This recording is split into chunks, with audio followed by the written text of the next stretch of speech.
Cannon Radio with your hosts, Jared Logan and Joe O'Brien. Oh,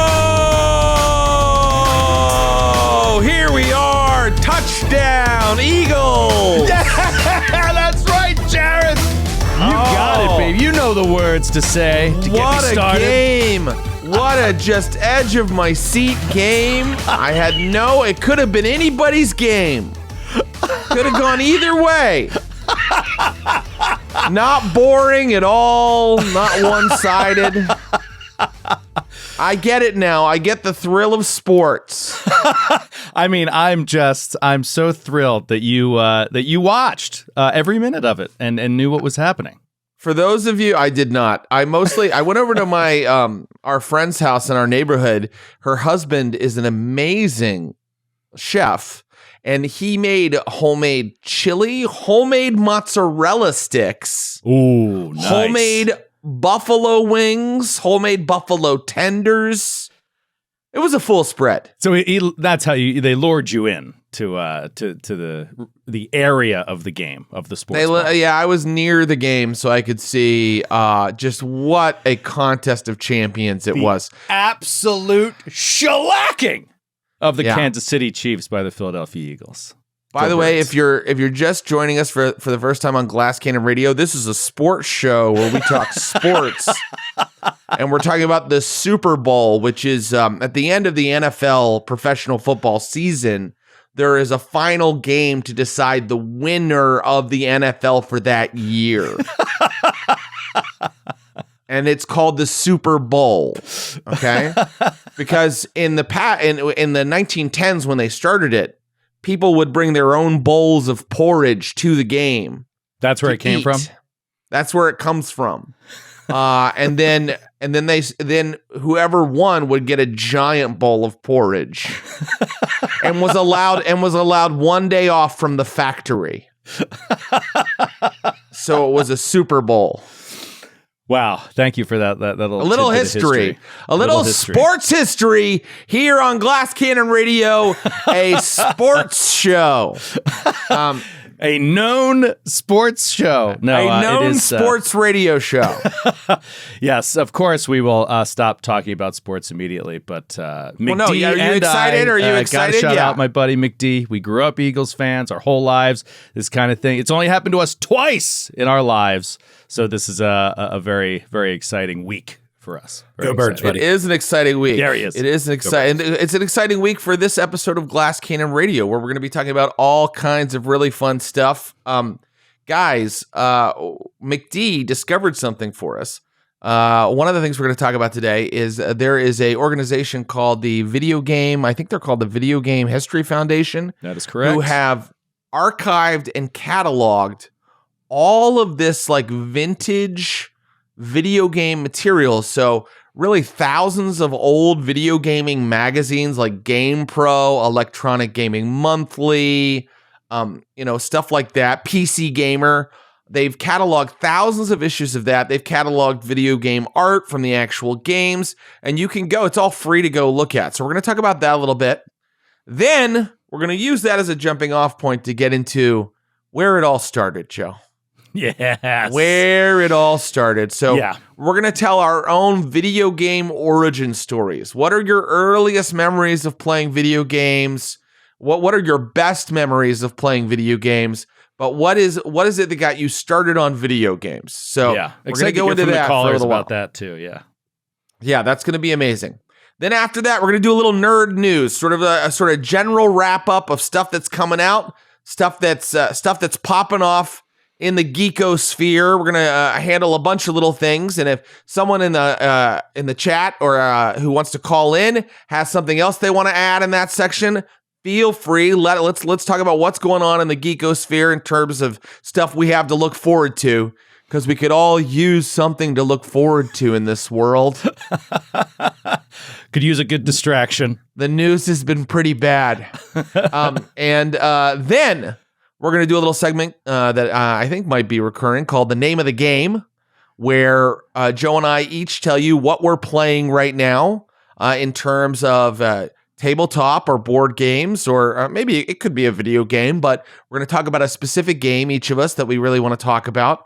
And then we're going to cap it all off with the final part of our month-long tribute to David Lynch. We're going to have some final words about David Lynch and his legacy. Yeah. So, wow, that's a lot of stuff. Can we do all that in 2 hours? Absolutely, buddy. I mean, we like to keep this thing tight, packed with information. Yeah. This is a tight little package, like the cute butt of a hot boy. That's how I describe the show like to a people hot who ask me about man. it. Yeah. I should say man. A hot man's cute butt is how tight this show is, right, Joe? Like I Joe, said, right? Yes, Jared. Okay. Okay, so let's talk about this. So McD showed this to us, and we were really quite delighted with the Video Game History Foundation archive that you can now access. I mean, you can just Google it, but I guess I could try to give you the exact website. And I'm not sure if McD put it in Twitch, but he definitely put it in Discord. So there's a link in Discord if you want to check it out. I mean, the summary of it, the best that I could put it, Jared already kind of got to it, but this is an organization that has been developed that their mission is to memorialize all of this video game history that is slowly being lost. It used to be a new thing back in the 70s and 80s, right? And it felt like it would never get old. But now, as we are 50 years from there, it is really things are starting to die. Particularly gaming magazines and stuff like that are for obvious reasons. They are becoming extinct. And this organization is setting out to capture everything before it's all lost. And we really kind of got interested in this after talking last week about Prime and the Expanse and the concerns that this brings up about who controls media, the licensing of media, who owns what, and what can they just pull from you, even if you've been paying for it. This foundation, I think, is really interesting because it's doing all this stuff for free and sharing everything for free with everybody so that you have access to all this material that could have been lost. And what an amazing trip down memory lane. I mean, what have you looked through as part of delving? I dug into an episode. See, I'm such a Gen Z kid. I looked into an issue of the September 1994 issue of Electronic Gaming Monthly. Mm-hmm. That's one of the things I was looking at, and just the ads alone are so fun. Oh, it's amazing. I saw an ad for something that my brother and I had a lot of, which were Marvel Masterpiece trading cards. Remember when trading cards were a thing? There's tons of really wonderful video game ads, and not just for the games themselves, but for controllers and accessories. But when I saw the Marvel Masterpiece cards, I was like, I had a nostalgia wave hit me in the face. Yeah, I think that's, as McD put it, I mean, that is one of the primary things that jumps out as why this project is so amazing for people our age or people that used to read those magazines. It is such an amazing nostalgic trip. The way that just looking at these things brings back so many memories that you have forgotten about for so long. You know, it's so easy to say like, "Oh, Super Mario Brothers." No, I'll never forget that. But there are so many other things you didn't realize you have forgotten about. I mean, some stuff that was in this issue that I was like, "Oh, I forgot about that." Is there was a letter. The letter of the month was about, why doesn't Nintendo have any accessories? You know, Sega Genesis had all these accessories you could buy for it that like were hardware that you attached into the Sega. And the magazine writer that responds to the letter talks about how, do you remember that an NES originally came with a little robot? Yeah, I had it. The Geo. You had the robot? I had the robot. I got the NES a little later when they stopped adding a robot. Yeah, I had the robot. What was the big game? Was it Gyromancer? Is that what it was called? Gyro something. Yes, it was Gyro. Gyro something. Gyromite, guys. Gyromite. Thank you, McD. Yeah, Gyromite. And so, like, I had the robot. It's because my first, well, whatever. We'll get into it in a minute. But, man, my first Nintendo was a gift from my grandmother who was so generous and was just like, I'm just going to get, I don't know what the hell this thing is, but I'm going to get the biggest, best one they have. So it was the deluxe edition, you know. Well, you're lucky because robot. grandmas get confused. She might have gotten you like a ColecoVision or something. Exactly. No, but it had the robot. It had the gun. I mean, yeah, the gun. Awesome. Yep. Little duck hunt action. But yeah, it's, well, like you said, it's really fun to look back at some of these periodicals and just be shocked at what you've forgotten. There was an editorial from the Electronic Gaming Monthly editor, and he was saying, people keep sending us letters and arguing that we are biased toward Nintendo or that we are biased towards Sega. We take no stance in that competition. We are journalists first. And I love that, two things. I love that there used to be a Nintendo Sega controversy, which one was better. But I also love that, even then, there were the 1990s letter writing equivalent of internet trolls sending their complaints on paper. Hey, you're not being fair to Sega. Yep, it has always existed. It has always existed. Yeah. I looked at an EGM from 1992. Had whatever. Just grabbed that one. Had a blast looking through that, and I found that the ranking articles, they did the rankings of the top 10 games. Yeah. And they all they were all separated, by console, which you don't see as much today, if at all. McD, correct me if I'm wrong, but for the most part, with the exception of very, very big titles that are that can even have the opportunity to have exclusivity, games are just games. You know what I mean? Right. You can play them in a lot of different ways on a lot of different systems. And so most ranking systems are just based on the overall games themselves, as opposed to you have to separate it by console, and none of them are the same. It used to be the game wouldn't fit into another machine. You know what I mean? Right. The male part and the female, they were different species. Right. Real round peg into a square hole kind of situation there. So yeah. But yeah, it was so you would look at a page in EGM of a top 10 list, but there'd be 40 games on the list because you have 4 different systems. Because they had to tell the top 10 games for the 3DO. And when they got to the end of that list, they were out of 3DO games. You and I. This is one of the reasons I'm so excited about this show in general. We're only 4 weeks in. I can't wait to keep doing it because I'm learning a lot, and I'm also learning a lot about you. I mean, we've never talked about video games really before. I didn't know what your connection was or relationship to them. I just knew that when I said I'm playing Elden Ring, and Mary Lou was like, "I'm trying it," you were like, not interested. And I'm interested. I actually really do love video games, especially ones like Elden Ring, but I did stop playing video games regularly. I don't have a console probably 10 years ago. Yeah. So what precipitated that? Was it just kind of career, kids, all of the above. And, I tell people I have so many nerdy hobbies. I had to drop one. Mm-hmm. But career and kids was a huge part of it too. Spending time with my wife, because my wife's not really a gamer. The only thing I do have is I have an SNES Classic, the retro system they came out with that has all the games already loaded. Yeah. And I brought it out for my kids a couple times, and they're not quite old enough yet. But, when they are, we'll go through all the way through Super Mario World. I could mod that for you if you want, Jared. If you want, if you want I do want you to mod it. If you want all the games, put all of them on there. Basically, I like it. Yeah, yeah. McDee's good at this stuff. Yeah, if you ship it to me, I'll do it. Yeah, he hooked up some of the cast with unlocked Johns for their whole for their retro systems. Nice. Speaking of McD, as we were getting ready for this show, we're doing pre-production stuff, and it's a stupid little thing, but we have a graphic on the screen here.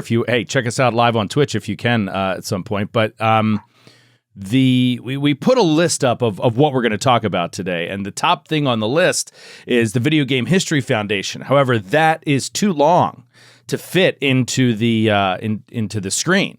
And so we shortened it to video game history. But then that was too long, literally by a couple pixels. And McD was like, just take the space out from between video and game. That is an acceptable way. And I was like, is it?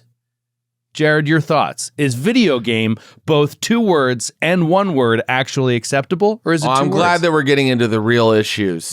Yeah, I'm curious what people think about this. I think that if I sell a video game without a space, I wouldn't make a face. But I do think that if I wrote it into Word, that Word might correct me. Word might say that they're 2 separate. So I'm going to go, as I do with all of my writing, I'm going to go with Word on this. Okay. Yeah. I saw it. It's so funny because I looked into it. I mean, this is what you could look up anything in the nerdosphere, right? You're going to see some kind of comment on it. In this case, it was like an actual grammatical article that like went into an argument why video games should be 1 word. And it was just interesting because it described, the difference in video space, anything else, and how video is a whole realm that does not describe exactly what video games are, and that video games really should be 1 word because it's one central concept that is, not specified by the video aspect. Anyway, it was interesting. I just feel like, nobody knows grammar anymore, that we're all subliterate troglodytes scratching half sentences and then using AI to make them remotely intelligible. So, hey, Naish, you do you. You do you, Naish. Yeah. Well, I think that I go check out the Video Game History Foundation. It's an awesome project, and man, can you take a great trip down memory lane. But I like the idea of, we already kind of started it, like talking to callers about their first experience with video games. How did you first get into it? What was the first thing that really captured you? I also assume, I don't know for sure, but I assume we've got a wide range of callers here, viewers, listeners, who are all different ages, right? So I'm curious. They probably started later. They're not like you and I, Yeah, quite possibly. Old guys. Exactly. You're 50. You're 54, right, Joe? 54. Yes, I just turned 54. I'm curious to see when people, started to take up this hobby. So if you want to join us, hop into Discord at the Glass Cannon Network Discord and raise your hand, and we'll get you up here in a second. Yeah, if you are a subscriber, you can just go into the Glass Cannon Discord. If you're not, go to jointhenaish.com. You could subscribe right now, and you could talk with us in this episode. It's that quick. It's that easy. And it's free if you use code GCN30. You try it out for free. Come in, join the show, tell us about your video game story. Use the Jared. GCN30, then quit it. Then just after you do 30 days, just quit it. And don't give us $1. Get your opinion in, and then peace out. That's fine. You do you, as you said. But the other thing we were talking about is, it's Valentine's Day week. Oh, yes. It's a holiday. It's it's a holiday surrounding around love, and you had an idea for another thing you wanted to kind of like tack onto these calls from callers. Well, I like to give away things. So that's true. You do love. You're always hankering for a giveaway. We're going to have a little contest question today. What is the best fictional couple? The best romantic couple in fiction. So don't say Tango and Cash. I mean people that are in a romantic relationship, fictional people. What is the best romantic couple in fiction? And Joe, whoever has the best answer based on me and Joe's arbitrary opinion, tell them what they'll win. We're going to give away a GCN hat today. So you'll get a GCN hat in the mail, whoever gives the best answer today. So and Naish, I'm excited to get into it. That GCN hat would be a great Valentine's Day gift for your lover. Go to your lover, hand them a package. They open it. GCN hat. What's the GCN? Then you get to tell them about it. Jared, just to give a little framework for what we want the first caller to talk about here when they come in, what is your first video game experience? What is the first game you remember playing / loving? I remember being at my cousin's house, sitting in brown carpeting, playing pole position for the Atari 2600. Yes, good memory. I remember pole position. That was like it was like a 2-dimensional game trying to be 3-dimensional. A racing game. I believe that they were like Formula One cars, right? If I'm not mistaken. That is correct. And we loved it. Yeah. I think like every kid, like the second you see video games, you're like, this is my life now. Yes. So, and we really loved our Atari 2600, which if you remember, Joe, had, my dad bought one for us very shortly thereafter. The Atari 2600, its controller was a black box this thick with a joystick and one button. That's it. That's all you needed. That's all it had. That's all you needed. Yeah. I similarly, I'll go Atari 2600. I think it's Atari 2600. I'm not 100% sure, but my first memory, along with pole position, one that stood out to me was Moon Patrol. I don't know if you remember Moon Patrol, but I loved Moon Patrol. It was kind of like you were in this, like a moon rover, and it was just a 2D scroller left to right, and you had to jump these pits in the moon while shooting a debris out of the way and shooting up at like Space Invader-like ships that were like trying to drop stuff on you. I'm watching a playthrough of Moon Patrol on YouTube right now. I'm 7 hours in. It's a speed run. A speed run. Yeah. You imagine watching an Atari game on YouTube playthrough? That would be amazing. Oh man, that would be great. Well, should we take some callers and find out what their video game origin story is? We got a whole stream of people that raised their hand when we wanted to talk about video games. So let's bring Blueberry up here. Blueberry Rogue, I have invited you to speak. Oh, hello. You guys can hear me? Yeah, you sound great. How are you? Awesome. I'm doing fine. I'm looking forward to seeing you guys in Milwaukee and St. Paul coming right up. Yes. I won't be there, Blueberry, but okay. You will be in spirit. You will be in spirit. We're very excited to see you there. This is something I mean to ask more callers, to be honest. Where are you calling from? Like, are you based up there? I can't remember. I'm from Michigan. I'm like 45 minutes outside of Grand Rapids.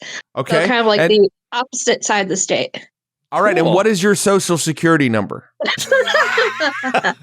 Well, anyways. I have a few good kind of beginner memories. Yeah. Let's see. One of the earliest ones was one of my uncles gave away his NES, and my cousins and I would play Super Mario Brothers, and I would die horribly. This is when I learned that I suck at platformers, but I was, because of my neuro spicy brain, was really good at playing Tetris. So there would be times if I was able to kind of steal away the video game console, I would play that. And then another one was my older brother has the unfortunate of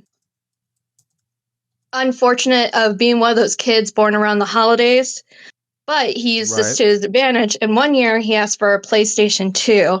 And I remember very clearly that opening scene of Final Fantasy X on the PlayStation 2 for the first time and all the graphics. And I go, and it was just one of those things where it's just ingrained in my mind. Oh, that's Let me tell you, Final Fantasy X was the last one I played. Me too. And you're absolutely right. That opener, where the level of cinematic graphics was just like above and beyond what you'd seen before. Oh, thrilling. Yeah, thrilling. Very great reference, because that was the last Final Fantasy that I really delved into too, and it was great. I thought Final Fantasy X was phenomenal. Yeah, it was. I remember absolutely loving that. Wasn't there also an X2? Wasn't there like a Final Fantasy X 2? That was one of the first games that I played with no Game Shark.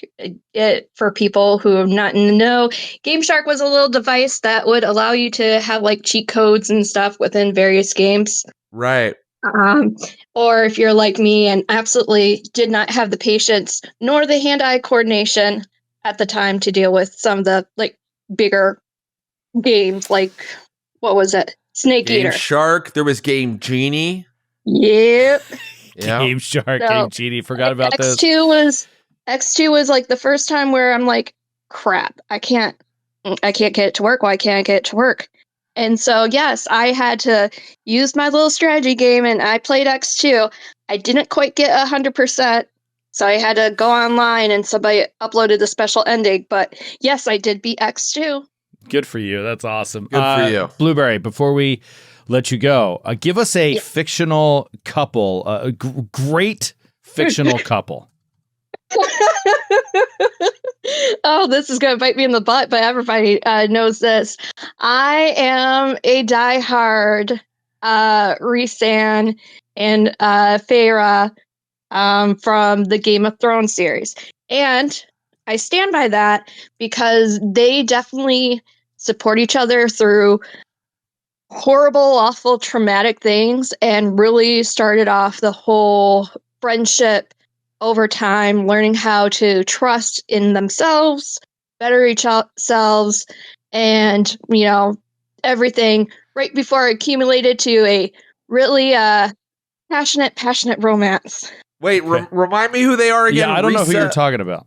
Feyre and Rhysand from the A Court Throne of Roses. Sorry, you said Game of Thrones. Okay. Yeah. You said Game of Thrones, and I was like, did I miss a chapter? Sorry, not Game of Thrones. Sorry, my brain's all over the place. All good. So, all good. We got an ACOTAR fan. Yeah. All right. Thank you, Blueberry. Yes. Appreciate hearing from you. Thanks for kicking us off. What were those names again, Jared? Do you know those characters? Risa and Faron, maybe? Faron. They're fairies, Joe. Yeah, I don't know those names. They're fairies that have I typed them out the best I could. graphic sex. I typed Very them out. Popular series. Let's see what they have to say. All right, let's bring up Jaffer's dog. Jaffer's dog. Welcome to the show. Can you hear us? Jaffer's dog. Hello. Nope. Nothing. Jaffer, where are you, baby? Well, your mic is muted, Jaffer. Just undo that, and you should be good. Should be good to talk. What's up, fellas? Yo, what's up, Jaffer's dog? Where are you calling from? Pensacola, Florida. Pensacola, Florida. Love it. Love it. Welcome. Holy shit, are you okay? Yeah, we had a little snow, a little unexpected. But, you had a little snow in Florida? Wow. We did. The world is a-changing. Jeffers, how is that going to affect the meth dealers? Are they still going to be able to get around and they will get their meth sold? Jaffers, I could say that about any state, Jaffers. Sorry, I could say that about any state. Not picking on you. No, Florida. What is your first memory of video games? Kind of an odd one. It's have you heard of Chex Quest? Chex Plus? Quest? Chex Quest. So the Chex cereal actually made like a complete copy of Doom, the original Doom, the shooter where it's kind of like you can only look left and right. Yeah. Where you play as like a Chex cereal man and you're shooting green globs. Right. I mean, Chex. It was a Chex cereal tie-in? It was from the cereal box. This is like one of the few games that I know of that came from the cereal box somehow. I mean, what was there a disc attached to the side of the Chex cereal box? You know what? I don't even. This is something I played at my little elementary Christian school. Instead of going to recess, I would just go sit in the computer room and play Chex Quest. What year are we talking about here? Ballpark? Oh man, it's got to be maybe 2000 or something. I think 1996. Wow. Amazing. I mean, Jared, I just Googled this shit, and Chex Quest is back. And you back? Now with multiplayer, downloadable on Steam. And it says buy Chex Mix. Like that's amazing. That is amazing. Jaffers, you have to get Chex Quest again and then play it while you eat Chex. Yeah. For real. I mean, look at this. You can get it. And the characters are, oh man, the characters are great. Anyway, this is really fun. I put the link in the Discord if anybody wants to go check this out. Thank you for bringing this to our attention. Jaffers, give us a great fictional couple. Enter this contest. It's have you heard of the Sword of Kaigen? The Sword of Kaigen. No, is that a fantasy series on books? Fantasy book. It's kind of what Avatar: The Last Airbender is based on a bit. A lot of people these nations have different powers based on the elements. It's kind of like a serious book. It starts off as like a couple that are just arranged marriage, but over time, a lot of them is, I don't know, a good couple. People don't know this, but my wife and I were actually in an arranged marriage, Joe. Really? But now we're fully open, as I told you earlier. Yes. And we are, the door is open. It's good to know. And I think that's what makes your marriage so strong. Jaffers, what are the names of the characters that are in a couple in the Sword of Kaigen?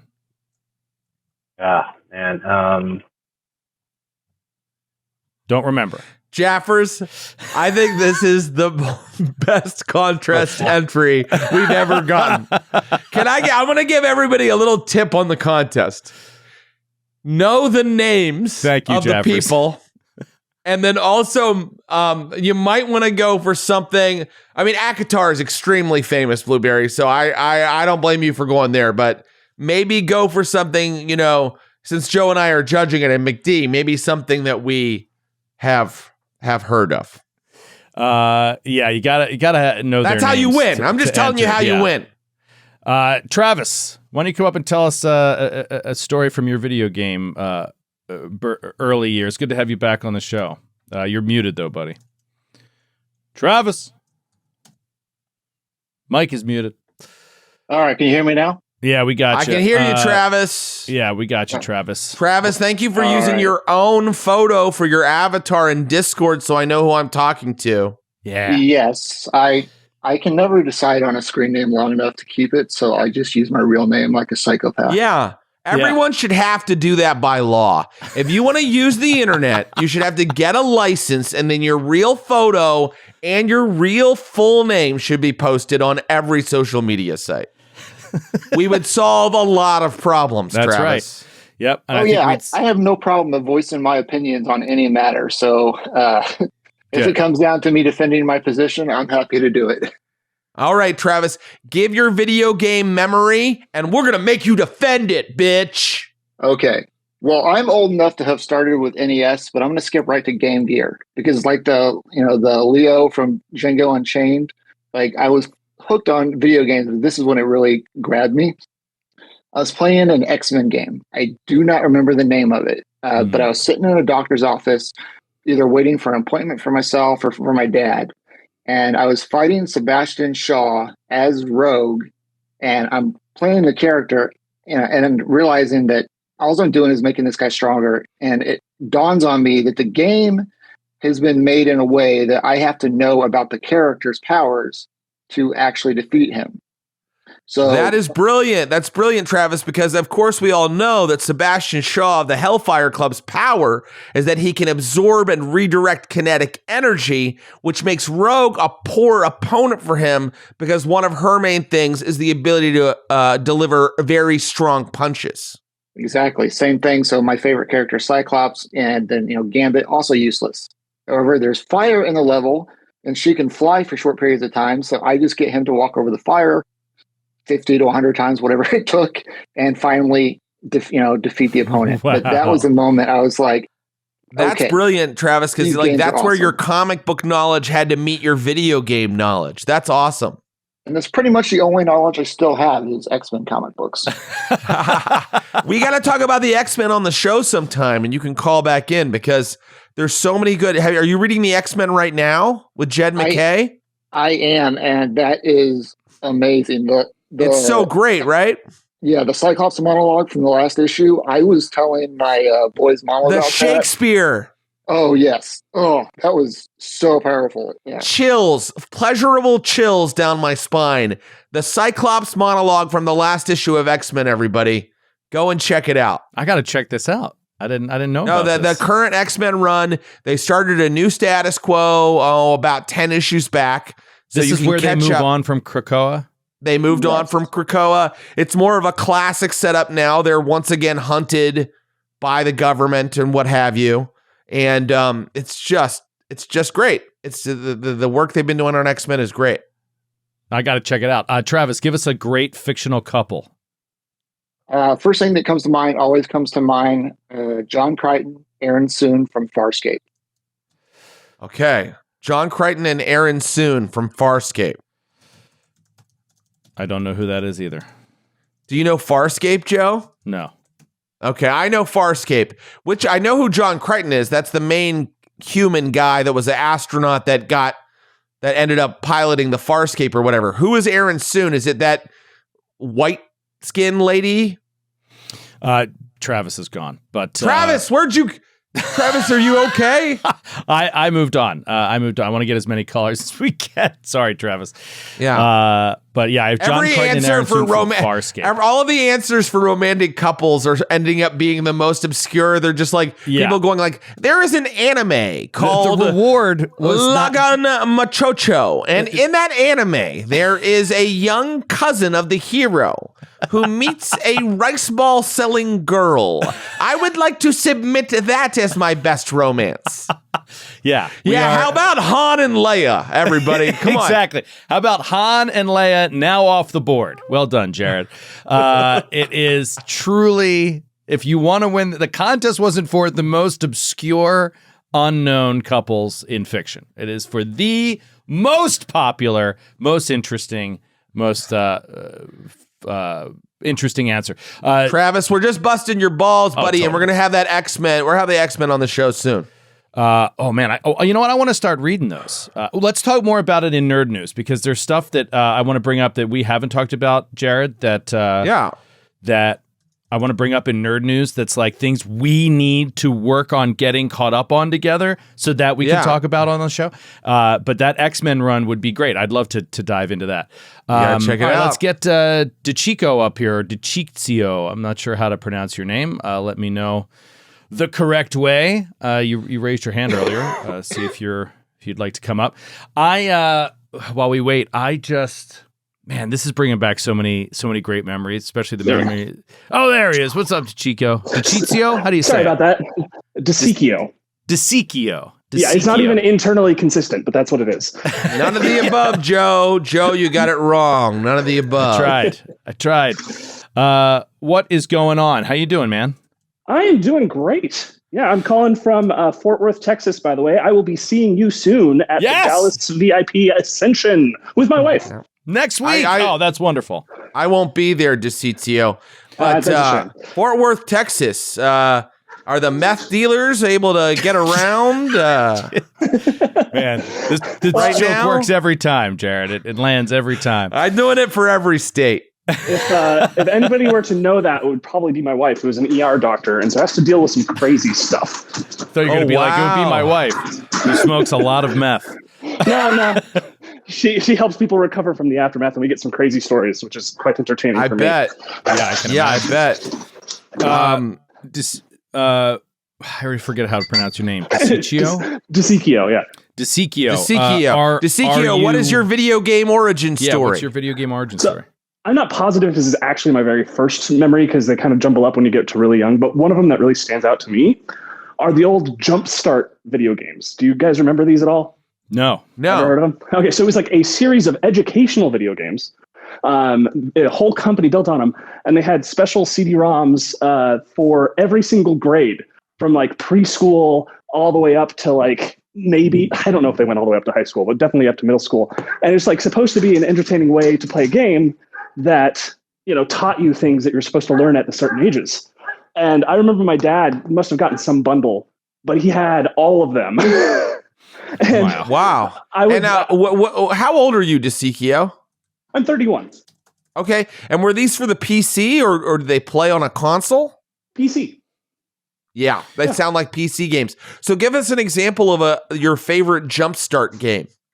I can't remember like the specific grade, but I remember there was one time when I was slightly older. I can't remember the exact age, but I decided to try out playing like a grade above where I was actually at.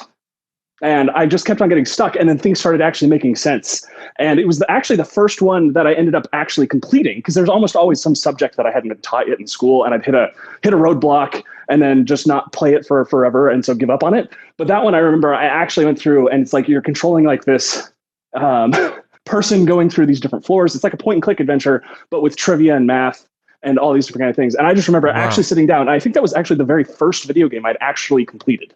The first time I'd ever finished the game. How cool to have different games ranked by grade, so you know if you're like above your grade level or whatever. That's really cool. They should actually do that with actual regular video games. Like Ninja Gaiden should be like grade 71, impossible to complete. They like my daughter is playing a few different video games now that she gets so excited to come home and play, and it'll literally be like, it looks like a JRPG sort of 3 characters facing off against the boss, right? Like across the side of the screen, and turn-based, and they jump up and like jump slash the boss and then jump back, and there's hit points and damage and everything. But in order to execute your turn, you have to like do a basic math problem as the timer's ticking down. You get like 4 seconds to do like 13 plus 8. And you got to like put in an answer. And if you get it right, your guy will jump up and do damage. And she is like super into this. I'm like, these educational games are awesome. I just looked up this Jumpstart and it's like, I mean, it's awesome and sad. It started in 1994. And they built all these games in increasing grade levels. And they were around for a really long time, and the studio just closed in 2023. I know, actually. Well, they had a good run. They had a really good run for a video game developer. That is a spectacular run. Yeah, I feel bad that they're gone though, because like, I would love to have something equivalent for my daughter. You know, when she gets a little bit older. Yeah, but that company's gone, so I'm gonna have to find a new company. I'm sure you will. Get us. I'm sure there'll be something. I mean, there's so many cool educational video game options. You know, from what my daughter is bringing home, there's a lot of cool stuff. Give us a great fictional couple. Okay, so I got to make this quick because I got somebody at the door. But for me, it's Marshall and Lily from How I Met Your Mother. They're not perfect. They're quite neurotic in certain ways. But what I love is their ability to step back when they're having issues and put things in perspective. Yeah. So, all right. Nice. Good answer. Okay. There we go. All right. I've heard of How I Met Your Mother. I know. Okay. Yeah. How I Met Your Mother. Awesome. I would love if this just started being like, I'm going to go Chandler and Monica from Friends. And then the next person is like, hello. It's got to be Sam and Diane from Cheers. Well, what did you have in mind when you thought of this contest? Did you have a couple in mind? Han and Leia definitely came to mind. Han and Leia. You could go Jean Grey and Cyclops. Should I mention others and take them away? No. That's enough, because I did each the one two you most obvious that could come to my mind. Yeah. Yeah, the first one that I jotted down was Han and Leia. My backup was actually television. So I'm going to... What was your backup, Joe? My backup was Ben and Leslie from Parks and Rec. I enjoyed that relationship. I thought that was fun. And I also thought that most people wouldn't say that one. So I was like, I wouldn't mind taking that off the board. But yeah, Han and Leia is a good one to take off the board, because if somebody said it, I'd vote for it. So, but there's some other great ones out there that have not been mentioned, and I'm excited to see who comes up with them. Let's keep going. I'm loving these. I am learning so much. Like, so many of these video game stories are games that I did not know about, which is great. Yeah. Larry. Yeah. Larry the cable guy, I call him. Larry. No. Where'd you go, Larry? I'm not sure what it is about this process that like takes people a long time to see that they've that they could come up. What about Nick? Nick, we all decided one day that we were we got a Nick networks and radio stations. What's up, Nick? Hey, fellas. Thanks for having me. Oh, yeah. Our pleasure, Nick. Thanks for calling in. Where are you calling from? Calling from Vancouver, District of Columbia. Whoa, wait, no, international edition call. Yeah. Happy to see you. I was going to say both of you, but obviously Jared wasn't in Vancouver. And then later, I wasn't there, Nick. Troy hobbling on stage in LA later that year. That was great. That was awesome. What's your earliest memories from the world of video games? Oh man, this topic was really exciting when I heard you guys start talking about it. There's a lot. I could just rattle them off, but if I really get back, the very first time I sat down, played a video game, picture this old fisherman in this shitty trailer with a patina of nicotine on the walls at my uncle's house, playing. He had an NES for some reason and one game. And it was just this little NES game that I can't even remember or find, where you're just catching fish through these little shadows. Smash cut to he was a fisherman and he had a fishing video game. One fishing video game. He's like, this is all there is in the world. It's all I was meant to do. I know. But like tie it in with video game history and all these memories of being at the grocery store with my dad while he talks to people and me just sitting on the floor reading the EGMs and the PC Gamers. And but you got to go check out the Video Game History Foundation. Exactly. Yeah, you can dig up some of those exact issues. Yeah. But yeah, all that good stuff. Smash forward to a couple of years when I was able to bully my parents into buying an NES. Castlevania. Oh, yeah. Castlevania, incredible game. Incredible game. Obviously a game that launched an entire genre, is now a descriptor to describe so many games that have come after it that utilize its style. I mean, you don't realize it at the time. When you're just a kid and you're playing Castlevania, you can't quite put into words why you're so obsessed with this game compared to other games. Like for me at that time, I was obsessed with Super Mario Brothers. And there were a few other games I really liked, but then Castlevania I was just obsessed with. Like, could not stop playing it. It's a platformer, really, but then the later iterations are not platformers, right? I mean, they're like a lot different. Yeah, it becomes a lot more complicated, right? And of course, at that age, I don't even know what a franchise is. So, like, the idea that there could be more of this thing blew my mind, and then eventually, I fell off because there's so many. But yeah. But great answer. Castlevania is such good memories. Do you have an answer for best fictional couple? I my mind went blank when you asked this. So I'll give you one that might be not a stretch, but maybe a little outside of the wheelhouse. I'm going to go with Red and Blue from This Is How You Lose a Time War, which popped off in the last year or two when thanks to a viral tweet from Bigless Dickless. I don't know if you all caught that, but I did not catch the viral tweet from someone called Bigless Dickless about the novel This Is How You Lose the Time War. Yeah, I think major media outlets picked it up, and this book shot up to like a bestseller that I think was a couple years old already. I've heard of the book. Their names are Red and Blue. Yeah, it's a pretty abstract read, but it's good. Do they have intercourse in the novel? No, but somehow it's actually more steamy than that. I think we're done here, Nick. Thanks for the call. Thanks, Nick. Oh my God. Just the way that you said it so seriously and intense. You're like, is there intercourse? Yeah. Hey, guys, I'm going to be asking the rest of you that when you bring up these fictional couples. And if the answer is yes, your answer gets a lot closer to that GCN hat. Okay. Okay. Who do we got? Let's bring up Ed Robinson. And thank you for using your full name, Ed. Yeah, no problem. What's up, Ed? Where are you calling from? What's up, Ed? First, I want to say go Birds. I was born and raised in Philadelphia, but I'm in Virginia, just outside of D.C. right now. Okay, go Birds. Thanks for calling in from Virginia. Awesome. Yeah, waiting for you to come back to D.C. Had to drive to Philadelphia last year to see you guys. Well, thank you for making the trip. Yeah, I can't wait to get back to Z. Yeah, but DC. Joe, you should go to where Ed lives. Okay? Stop going somewhere else. Ed, seriously. Did you come to all those shows at the Miracle? I did not. I actually joined the Naish a little bit after you guys stopped coming. Okay. The Miracle. So we're waiting. The Miracle in DC will always hold a special place in my heart because that was the true start of the chanting your city's name and then Joe.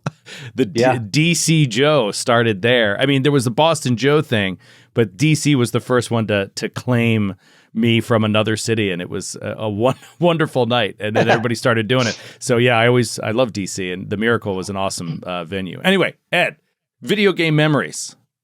Well, my first video game was Pong. Wow. We sat down on the couch and put the machine on my dad and my laps and played with the controllers that were attached to it.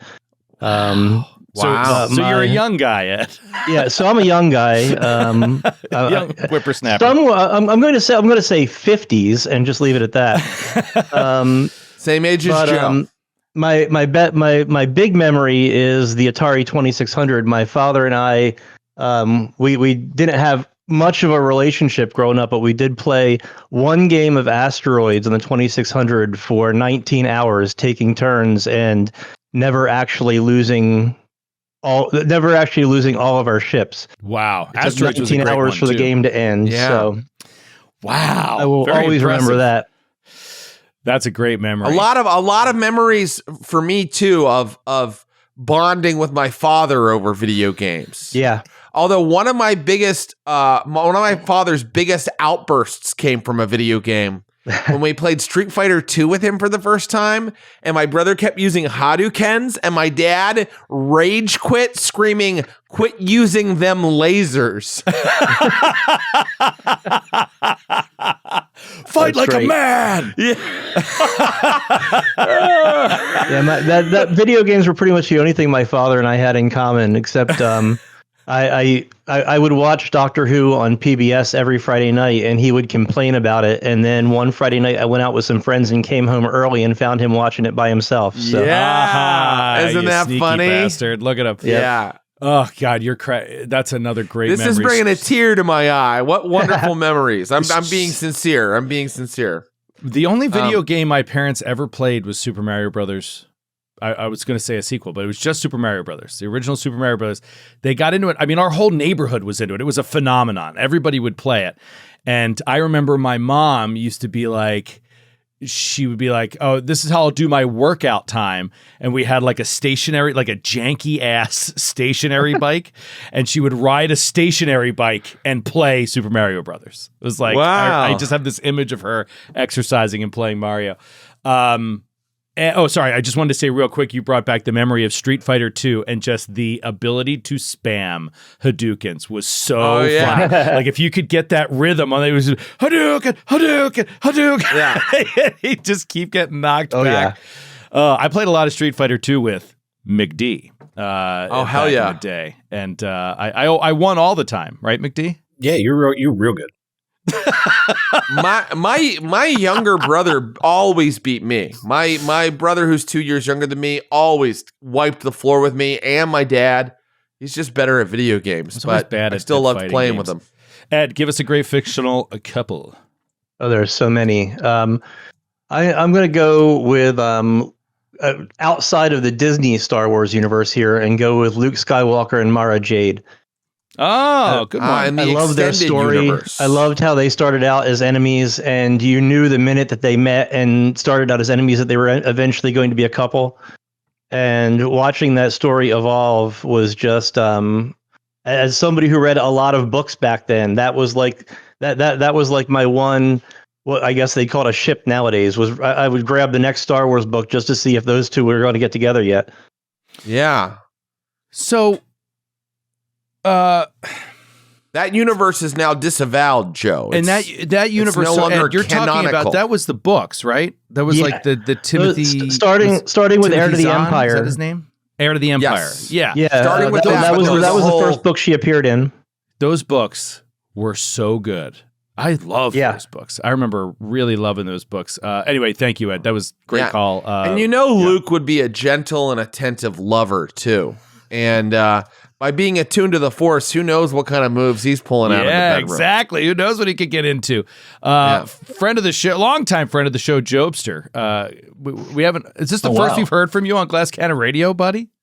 Longtime listener, first time caller. Can you hear me okay? First time. Yeah, you sound great. How you doing, man? Thank you. I actually have a new microphone that I got for playing Pathfinder with my friends. This is the first time I'm using it. Nice. Sounds lovely. It sounds great. Tell the Naish where you're calling from. I am calling from beautiful Dedham, Massachusetts. It's the first day in about a week that both of the kids are at school. Is it snowy there? What are they, sick? Yeah, they've been they've been sick because kindergarten and daycare are essentially active bioweapons labs. Yes, so they're just always sick all the time. Yeah. Yeah, no. So I'm gonna pull a game. One of my earliest gaming memories was my dad had an Apple Macintosh, and there was this game called Airborne, where you had this little stick figure, and you could switch between your anti-aircraft cannon and a mortar to blow up the paratroopers. That were coming at you on the ground. They would jump out, and it was a shooter. It was very simplistic, and I remember my dad and I were he had all the top scores, and then one day I just kind of locked in with the neurospicy hyperfocus of my ADHD, and I think I got 10,460 points, which was like twice as much as he'd ever scored. Nice. Wow. That was an early one. But he also would play Dark Castle, and there's just like sound effects from that game, like the guy climbing the rope going, rah, rah, rah, rah, rah, rah. Or he'd get knocked for a loop and go, whoa, whoa. Right. So that's like a classic. One of my core video game memories, and then also playing GoldenEye on the N64 because I was at boarding school in 11th and 12th grade, and it was like if someone got a phone call on the hall phone because cell phones didn't exist yet, the person who was like trying to find them would check their room, and then they would go to Alec and Brendan's room because that's where the N64 with the 4 controllers was. Yeah, right. I had so many great McD as well. We had so many great GoldenEye memories back in the day. So much GoldenEye, God, and it's like unplayable now. Like I feel like I've gone down that like nostalgia road where like you'll be at a convention or some whatever. You'll be in a situation where you can play an actual old school N64. Be like pop in GoldenEye, and it's like the movement is so different now. What they do with first person shooters and like the way it all operates. I'm like I can't even play this anymore. But it was so fun back then.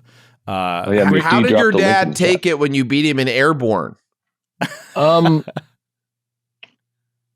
I'm going to answer that. I was talking to my dad a few years ago, and I mentioned that one of my younger sisters had gotten back into playing soccer again, and we were talking about how that was good for her. And I was like, yeah, and also, she's the most competitive person in the family. And he looks at me for a second and goes, no, she's not. So I'm gonna. He didn't handle it well. Yeah, that's good. It's good to teach your father who the real boss is, and to eclipse your elders.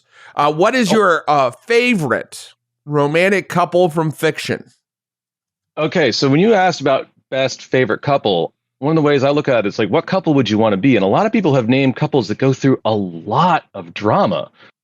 And so it's true. My top answer would be Gomez and Morticia Adams. That's a great answer. Possible winning answer right there. That is possible winner. That was one of the ones I was thinking of when I was like, there are monsters out there. Great job, Jobster. Thanks, Jobster. Good call. Hey, Joe. I'm glad your kids aren't sick for the moment. Yes. Should we start moving on to our next topic? To our next topic. Yeah, sure. I mean, we have just so many people with their hands up. Let's take a couple more. Okay. And then we can move on. Right. But you know what? We can also keep this kind of tight too. Let's get Shavris up here. Shavris, let's get a young buck up here. I know that Shavris is on the younger end. Yeah. Long time Naish member. What's up, Shavris? Welcome back. Thank you very much. How you doing, buddy? All good now. I'm calling from Cork in Ireland as opposed to the usual Galway. Oh, you're in Cork right now. Why? For work? Business or pleasure? I moved down for work. Business, yeah. So I'm living here for 8 months. Oh, nice. So because you finished school in Galway, and I'm nearly finished. I have to do the internship for 8 months as part of the course to finish it off. Oh, okay, and your internship's in Cork. Yep. Now, Shavris always wins all of the contests, so I'm thinking we're going to get an incredible fictional couple from him. But yeah, first, what is your video game memory? So I started off playing educational point and click games when I was 1 or something. Jen put in the chat there, which is one that I played. But the first games that the games that I really remember growing up, there was 3 core ones. There was Gran Turismo, kind of starting with Gran Turismo 4 Prologue. I don't know if you ever played any of those. I played Gran Turismo on PlayStation, the first one, with McD, a ton in the summer of 1998. We lived in a shore house together, and I was like not into racing games. I had never been outside of pole position, literally. I had like never been into racing games.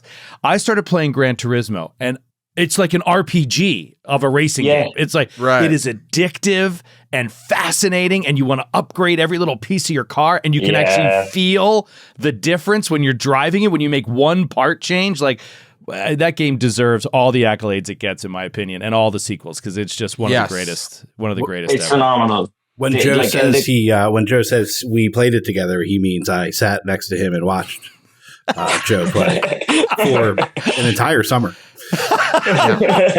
Well, McD, I don't want to cut into McD, you've always been a video game cuck. You've always liked to just sit and watch. It was a comfy chair. I don't want to cut into Sean's time too much here, but McD, what were you playing Final Fantasy VII that summer? And I had the strategy book, or was it King was playing Final Fantasy VII? Do you remember? It was Final Fantasy Tactics. No. We played a lot of Tactics, but somebody was playing 7. I remember King was playing 7. I had already played it. Yeah, so our buddy was playing 7, and somebody mentioned earlier, I think it was Blueberry right out of the gate, was talking about working out of the book and, to get through a Final Fantasy. And I remember, I do have that memory of like, I would read the book and tell my buddy what to do in every encounter in Final Fantasy 7. Anyway, Sean, please, sorry to interrupt, but yeah, Gran Turismo 4. Yeah, and I'm still playing the new ones. The new one is insane. Like, it has realistic weather simulations. Like, it's completely mental. But the other games that were kind of core memories for me were playing Lego Star Wars: The Complete Saga on the PS3 with my dad and my sister. That's a young answer, because I think of those games as like games for kids. So I was an adult by the time those started coming out. If you're looking for something to play with your kids, they are fantastic. The new one I think is a bit complicated, but if you get the Complete Saga one, it is such a fun game.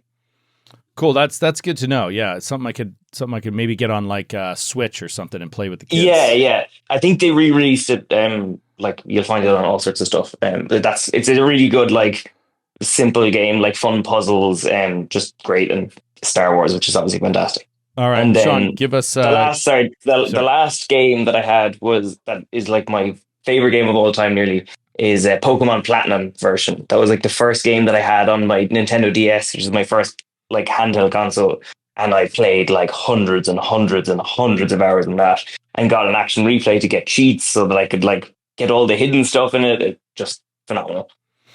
Cool. Yeah, I was obsessed with Pokemon Silver, I think it was, on Game Boy. Yeah. That's what I played, Joe. Yeah, and Gold and Silver. I mean, I got obsessed with that game. That game was so addictive. All right, give us a great couple, Chavez. Mulder and Scully. Oh, yeah, come on. But is it romantic? But is it romantic, Chavez? Yeah, that's the question. Great answer, Chavez. Thank you for the call. Good answer.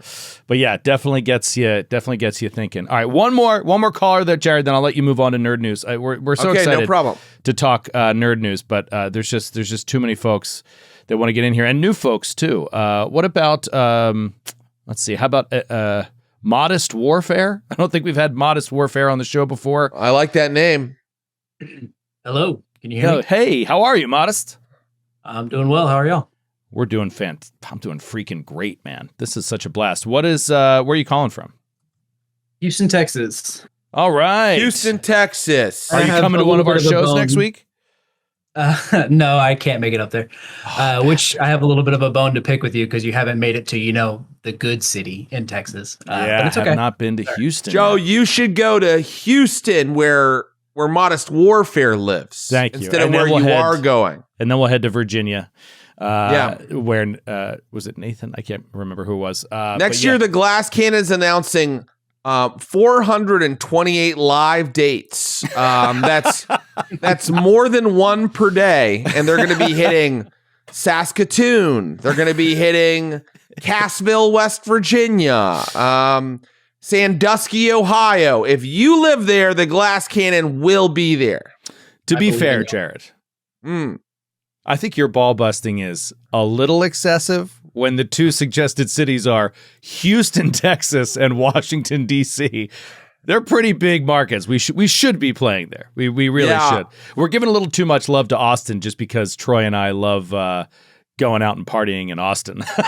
But anyway, Modest Warfare, please tell us about your video game memory. So I was thinking, the first one that I loved was Ocarina of Time, and if you want to talk about like really good printed material for a game, like that was really good. Yeah. But actually, like I wasn't alive when the Atari came out, but my dad had one, and I used to play Missile Command. I forgot about Missile Command. Oh my God. Yeah, that was a great game. That was a great game. I remember playing that game. And Missile Command was the game where when you lost, it did that flashing thing and you knew that your entire world had been decimated by nuclear destruction. Yeah, exactly. Yeah. High stakes. Right. Oh my God. Very cool. I wanted to, I joined this week because y'all's talk about streaming last week really got me thinking. And I want to get a little bit boring for a second and philosophical, if that's all right. Please. I don't. That's a horrible way to intro your comment. I don't know if I can agree to that. I'm going to get boring and philosophical. That's wow. Exactly. All right, I'll allow it, but watch yourself, McCoy. All right. So, what do you got? In the book Anti-Oedipus by Deleuze and Guattari, they talk a lot about capitalism is like one of the main focuses of that book.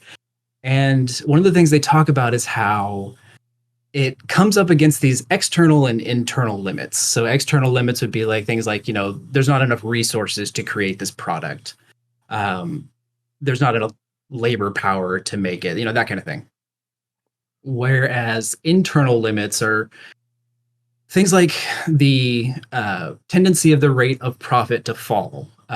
So you sell something and suddenly everybody has this thing and now nobody needs to buy it anymore and you're not making a profit.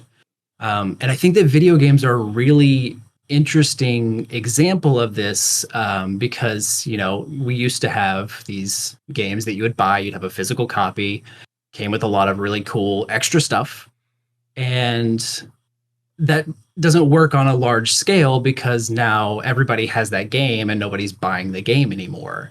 Mm-hmm. And so you get things like microtransactions in games as one way to overcome that limit of not making a profit.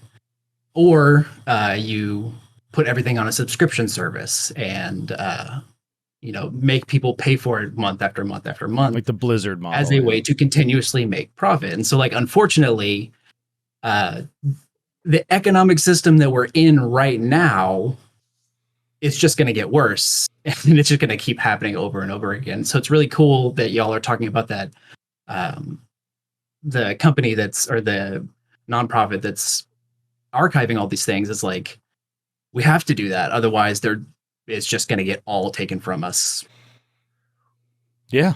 Yeah, I mean, that's the reason. McD, chime in here if you want, but that's the primary reason McD brought it up initially as a subject he wanted to talk about on the show was he was like, these things are going to go away and people are going to take them away from us and never have them seen again because we don't own them, quote unquote. And so we're not allowed to kind of have access to it. And so, yeah, it feels like an important mission to, as you can see today, all these great calls, like, our history. These are our memories. They're so important to us, and it's great that somebody is compiling these things in a place where we can remember them because so many other things are remembered really well. There's museums for so many parts of history, but not video games yet. And so I'm glad. And last episode we were saying physical media, get physical media. But video games you kind of can't anymore, right? I mean. They're still making some physical discs, but it's really, I mean, the new consoles, I believe, don't have optical drives in them anymore, or you can get them if you pay extra. But for the most part, they're just eliminating it completely. It's a tricky time. Anyway, Modest, give us a great fictional couple. Tyler Durden. Tyler Durden, period. Tyler Durden, period. Clever answer. I'll give you that. Very, very that interesting is clever. Relationship. So let's move on to nerd news, Jared. Let's talk a little nerd news. So this is just going to be kind of a catch-all for a bunch of things that are kind of going on, and we'll just kind of rapid fire through them a little bit. Maybe we'll take a caller here and there. The first thing we wanted to talk about is that the new trailer for the Fantastic Four movie, the new Fantastic Four film, First Steps, dropped, I think, last week. And I wanted to get your thoughts on it, Joe. Did you take a look? What do you think? Yeah, I took a look. It's just, here are my quick thoughts. One, I don't know anything about the Fantastic Four. So you're not a fan of the Fantastic Four? Not a fan. I'm not saying I dislike them. I don't know anything about them. And this is largely because I never read the comics, obviously. And then I always heard the movies stunk. Like, so from when the first one came out, it was kind of like, nah, it's not that great. So I just didn't watch it. I'm in the club of those movies stink. Okay. Yeah. So I just didn't watch them. Skid is like such a great litmus test for me. McDermott's a great litmus test for me. Like they'll see something. And if they're like, nah, it was all right, I don't even spend time watching it. Like, that's fair. I don't need to form my own opinion. I'm just like, I'd rather go watch something that Skid tells me is great. This is Skid's in the chat, by the way, and thanks for being here, Skid. Hey, Skid. Skid mentioned how much he loved Gran Turismo 1, the first Gran Turismo. It's so good. Anyway, I remember Skid being like, he had comments on every iteration of the Star Wars development since the Disney purchase and everything that came out, and he would typically not like things, and I would just be like, all right, well, I'm not interested. If Skid doesn't like it, I'm not interested. And from episode 1, he was just like, you have to watch Andor, right? Yep. And I just went and watched it immediately. Like, right. And so Fantastic Four just flew under my radar. I haven't really done much about it. So I'm excited to check this out. I hope that somebody's going to make, a version that everybody likes and it's really enjoyable.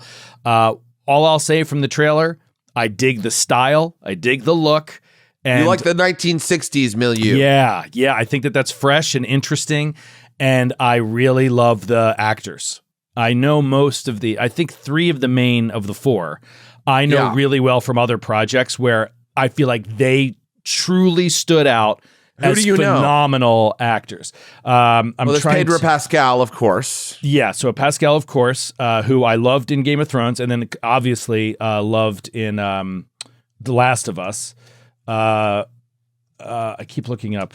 There's the guy from The Bear who's doing the guy from The Bear. Yeah, so I'm sorry that I'm not familiar with their names. So it's Pedro Pascal, Vanessa Kirby, I love, and Eben Moss Bachrach. Yeah. Bachrach. Wait, who's playing Sue Storm? Vanessa Kirby. So what do you know her from? I know her from Mission Impossible and I think The Crown. I think she's in The Crown. Okay, The Crown. But she was terrific. In The Crown, she played really great dramatic role. But then in Mission Impossible, she played like one of those sort of hard to kind of wrap your head around global badass like power brokers, right? Like it's just a fun role to kind of play. It's kind of weird. Like, oh, this person is so powerful. They know everyone. They can move anything, anywhere. They can get anything done. She played that role and she played it so well. Like she's scary. She's intense. Mm-hmm.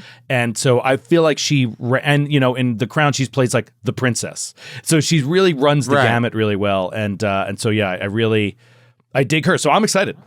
Well, here's my 2 cents. I think I'm over Marvel altogether. I don't see any Marvel trailers anymore. I just don't get excited. I just think it's been around a long time. I was there opening day of Iron Man in 2008. I was there opening day of Avengers Endgame, and that is weirdly a little bit where it ended for me. I have seen many of the stuff that's come out since then, and I haven't loved any of it. I think The Thing looks really fake in the trailer. I think The Thing looks like a cartoon. I think sometimes with these CGI characters, seeing them in a fight moving really quickly works. Like, for example, the Hulk in the first Avengers movie, seeing them kind of standing around talking to people and cooking, it starts to annoy me. I start getting really strong Jar Jar Binks vibes. But I will say, I'm excited to see John Malkovich. They show a shot of John Malkovich at the end. That. Yeah, and I'm like, well, I'll watch John Malkovich in anything, Okay. I am a fan of the Fantastic Four. I'm not excited to see Galactus. I mean, if the thing is not working for me, I don't know how a giant purple man with a weird helmet is going to work. I just don't know how it's going to work. I am curious, a little curious to see how they use the 60s to what is the point of the movie going to be? Like, how are they going to use that 1960s setting to say something about today, or to say something about the characters that's a meaningful message in some way? Is it, and I don't want this is going to sound stupid. Is it an alternate history of the 1960s? And I know it's alternate because they're superheroes. What I'm saying is, like, is it like a retro futuristic sort of 1960s? I saw some shots of Manhattan in the trailer that almost looked like modern day, as if, like kind of like a what's that great video game that's like, it has the Art Deco vibe? Bioshock. Like a Bioshock sort of thing. Is it actually set in the 60s, or is it? I think you're talking about the Baxter building, Fallout, where it's there's a shot of the Baxter building, the Fantastic Four's headquarters, which is always sort of like, ultra modern and special. But I don't know. I mean, we'd have to wait and see how alternate they're going. But I think it's supposed to take place in the past of the current MCU. Okay. I don't know. Okay. I don't know. So it takes place. And I'm a little disinterested in keeping track of all of that now. I hear you. And I hear you. I hear you on the Marvel fatigue. I've got more room in my heart for Marvel stuff. So I'm excited about Captain America. I will check it out. I'm excited about Fantastic Four. I will check it out. But I'm more excited about Thunderbolts. I'm a little bit more excited about Thunderbolts because I love that cast. What else we got on Nerd News? Well, I wanted to let everybody know that there is a book out right now. I know this isn't book club, but there's a book out right now that is making some waves that I love the author. It's called Witchcraft for Wayward Girls, and it's a horror novel by the writer Grady Hendrix. And I can't recommend Grady Hendrix enough. I read his last novel, which was called How to Sell a Haunted House, which was so great because it was like, it was scary, but it was like also like super accessible and like easy to read, but it was also very fun to read, but it wasn't simple. It had like a lot going on under the surface. And from what I've heard of this new book, it's set in the 1970s. It's about women who have to go to like a sort of like a house you go to if you're like pregnant out of wedlock. They would, these women would go and stay in these houses, like, and kind of hide from the world until they had their child, whom they would maybe give up for adoption. And then witchcraft becomes involved. So the last novel, the How to Sell a Haunted House, was literally about two siblings whose parents die. And then they find out that they're like very modest suburban, like ranch house in like a rundown neighborhood is actually haunted by this like horrible spirit and puppets become involved. I'm telling you, this guy is an amazing author. Let me see if I can. I have a book of his that's nonfiction called Paperbacks from Hell, and it's just this sort of like big, beautiful picture book of all the covers of these weird horror novels that came out in the 60s, 70s, and 80s. With those beautiful painted covers with like someone missing half their face, like reaching out of the cover. It's all about like, the horror paperbacks of the past. This guy has this deep love of that stuff, and he brings it into his writing. So you gotta check out. It's on my pile already. Witchcraft for Wayward Girls, which came out in January. You already bought it? I have it on my Kindle. You have it on your Kindle. Yeah. Is it Kindle Unlimited? Or you it is not Kindle Unlimited. It's like a new book that people were kind of excited about. Sounds interesting. I mean, this is I just put it on my wish list to remind myself, and the author too. I got to look into. Always loved the name Grady. That was my character's name in season 3 of Get in the Trunk. I love that name. It sounds like. Did you see Philomena? Oh my gosh, that's a long time ago, but yes. Isn't that like that's with kind Steve of the whole Coogan, and is it Dame Judi Dench? Judi Dench. Yeah. So like back when she was a kid, like a teenager, that's kind of the house that she was in, right? Like she was sent to a place because she was pregnant, out of wedlock, and she had to live there in like hiding until she had this baby. And wow, that's a cool setting. It's a cool setup, right? Because there's, and what Grady Hendrix, at least in my one experience with him, is very good at doing is characters. So the characters in the Haunted House book were so well thought out, and they had histories and they had motivations that brought them against each other. And that setting of that kind of like halfway house for girls, that sounds like that's rife with a lot of like great character stuff to mind. So I'm really, really, really looking forward to reading it. I think we had an error here in Discord real quick. So Jared, just make sure you go in and hop on Discord again.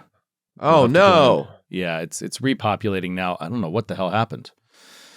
But yeah, you just got to go back into Discord. I'm back, baby. All right. Once we get make sure you hop on stage. Yeah, you're on stage there. McD, why don't you come up? You had something you wanted to mention in Nerd News. Or are you currently dealing with this Discord meltdown? I can't hear him. I got more, Joe. I can keep going until McD's able to hop in. Okay, so there's a new Pathfinder AP coming out that I'm kind of excited to check out. Do you know about this one? It's going to be out in March, called Shades of Blood. Mm-hmm. Yep, I do know about it. Please talk about it. Well, I will just say that one of my favorite things is vampires. And this looks like it's a vampire themed AP. Now, the only problem with APs is that I'm never going to get a chance to play them all, or even even a chunk of them. But I have gotten into reading them lately, and I've been reading some of the old ones from 1E and some of the 2E ones. And I really think I'm going to check this one out because, I'm a huge vampire and horror fan. Mm-hmm. And the last one they had that was sort of horror themed was Carrying Crown for 1E. This looks like a very different experience. It looks like it's a bit of a dungeon crawl, and it's dealing with like ancient Aslanti vampires or something like that. That sounds my fucking dope. Yeah, my understanding of it is that the AP kicks off in Talmendor's Bounty, which is the setting of the start of the Ruins of Aslan campaign, which we played. Right. A decent amount of, not all of. And so, yeah, I'm familiar with that setting, and it's kind of out far away from all the activity of Avestan. So, yeah, a cool place to have a vampire adventure. Yeah, that's very interesting. Yeah. So, I mean, and when it comes to vampires, it's really cool when you get like I like the Count Dracula type 1800s vampires, but it's really cool when you get like the fucking Egyptian vampires or like the weird Roman vampires or like these vampires that are a little bit more alien or ancient. So I'm very, very into that, and I need someone in the Naish to run it so I can play in it. And then I need for my children to be shipped off to boarding school so that I have time to do that. Right, exactly. It's so funny. Back in the day when we were playing Jade Regent, Skid was running Rise of the Rune Lords, and I wasn't playing in his Rise of the Rune Lords game all the time. I would guest occasionally, but this became reflected in the network years later. It's like we'd be in the middle of an AP, having a great time, not loving everything about it. But when you see the new APs coming out and like what they're about and stuff, we'd be like, can somebody start running this one too? Like, let's just play more Pathfinder APs. I mean, they're fantastic. Yeah, like they're so just good. Really great. The old ones are great. I'm enjoying reading Hell's Rebels right now. I think it's really cool. Yeah. And I'm reading some of Age of Ashes. McD, didn't you run that? You're muted at least in Discord, I think. I don't think you're muted for just me, but McD. Yeah, all of Discord dropped out, which was rough. Yeah, but, McD is not muted for me. Should we try to take a caller and see if anybody wants to talk about nerd news and make sure that's working? Oh, everybody can hear him except me. Okay, so it sounds like a me. I can't hear him either, Joe. Oh, okay. Twitch can hear him. Twitch chat can hear him, so that's good. But we can't. So, and nobody in Discord can. Yeah, let's take a caller. As Discord came back online, tons of people raised their hands. So let's get Lazy Eagle IRL. You want to come up and chime in here on Nerd News, on video games? What do you want to talk about? Hi guys, how are you? Great. How are you? Loving the show. First thank time you so listening live. So yeah, I was delighted. Just finished work and I'm avoiding my kids in my house. So just a few minutes. All right, brother. I can always relate to someone avoiding their own children. Hey, you came to the right day place. Is long. Just wanted to say that the Fantastic Four trailer. Now, I've never read much Fantastic Four. I've always been aware of them, but I thought it looked all right. I don't know, Jared. I know you've an issue with the Thing. I thought he looked okay. I'm not sure what. Yeah, especially there was a shot in the trailer of him looking at his reflection in the glass, and I thought that looked good, wearing the hat and the trench coat. But you're not a little tired of CGI characters interacting with real characters? I mean, I know they get the physics mostly right now, but I always feel like it's a cartoon character. Yeah, but, it looks practical enough, close enough to something like Hellboy. And I just don't know if we're ever going to get anything that looks better as the Thing in live action. I think it's a good point. It is a good point. It's just like, well, would you rather them just not make the Fantastic Four movies simply because you can't make a good looking thing out of CGI? I don't know. Okay. I think Jared would be fine with that. We did a lot of Marvel. Let's do something else now. There's so many properties and things out there that people love that haven't been made into these like high budget movies. I don't know. I'm a big Fantastic Four fan. I've read tons of the comics, and I'm okay with it being a comic book. What you would call great. I always have trouble with this name. Great Gray Squid in Twitch says they did it practical other times, and it looked like foam stuck to a bodybuilder. It looks like shit. Some things work in comics that don't work outside of comics. Yeah. And the Thing might be one of them. Galactus might be one of those things. Yeah, that's one thing that's great about certain mediums, is that there are things that work specifically for that medium. The Thing is one of them. Yeah, I hear you. Lazy Eagle, give us a great couple in fiction. I'm not sure how late you came in, but we're asking people to give, in honor of Valentine's Day, asking people to give us a great fictional couple, and the winner's going to get a GCN hat in a giveaway. What do you got? Wow. A great fictional couple.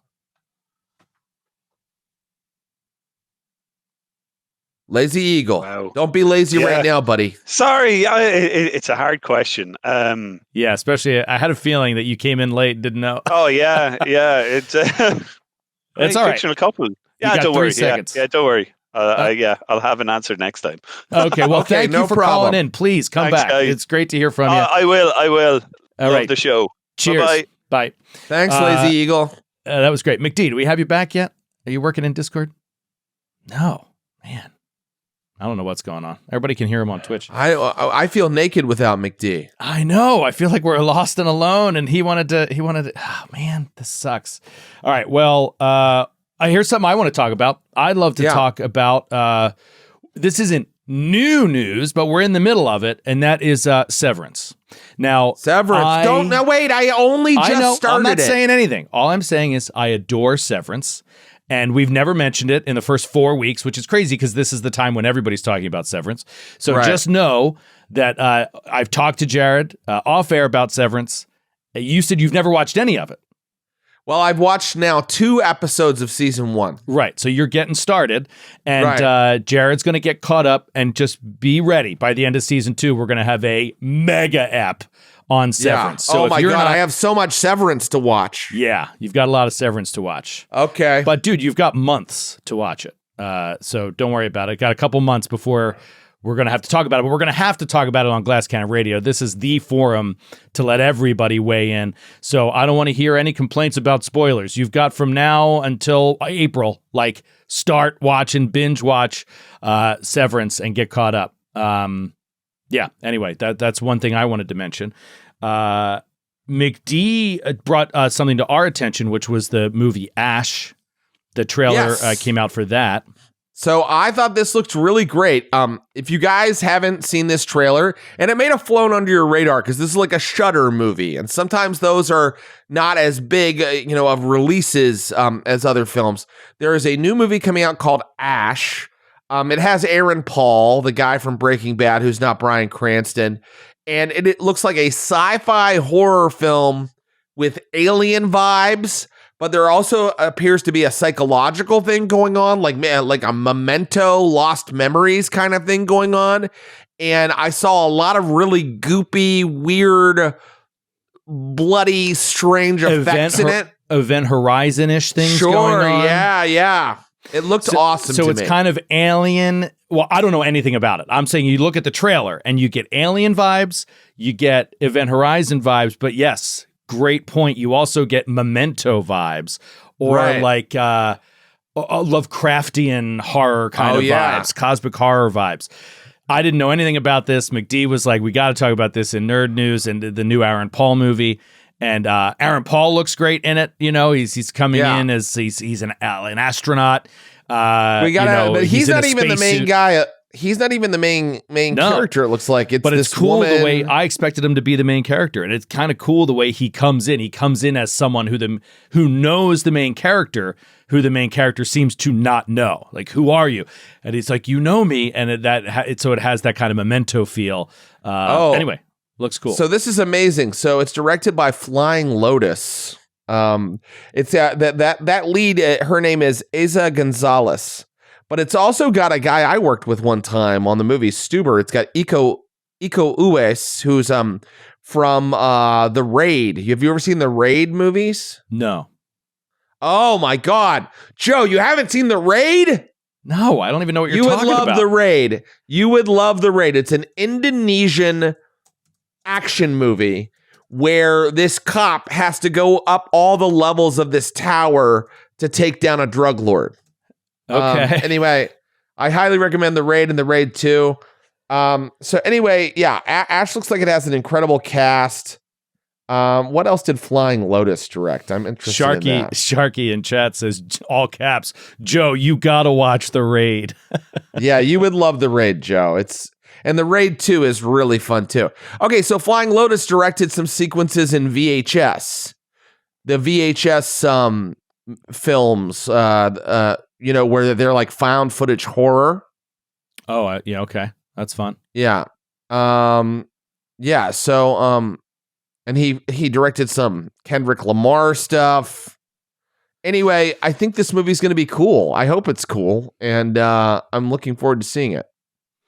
Yeah, I don't know. I think that's one that I'll wait on for a minute. I'll see if you liked it. But I mean, it does look like it's maybe not a giant budget. I'm not sure. Yeah. We'll see. It looks like it's going to be scary as shit. Yeah, it looks like it's going to be. It's McD.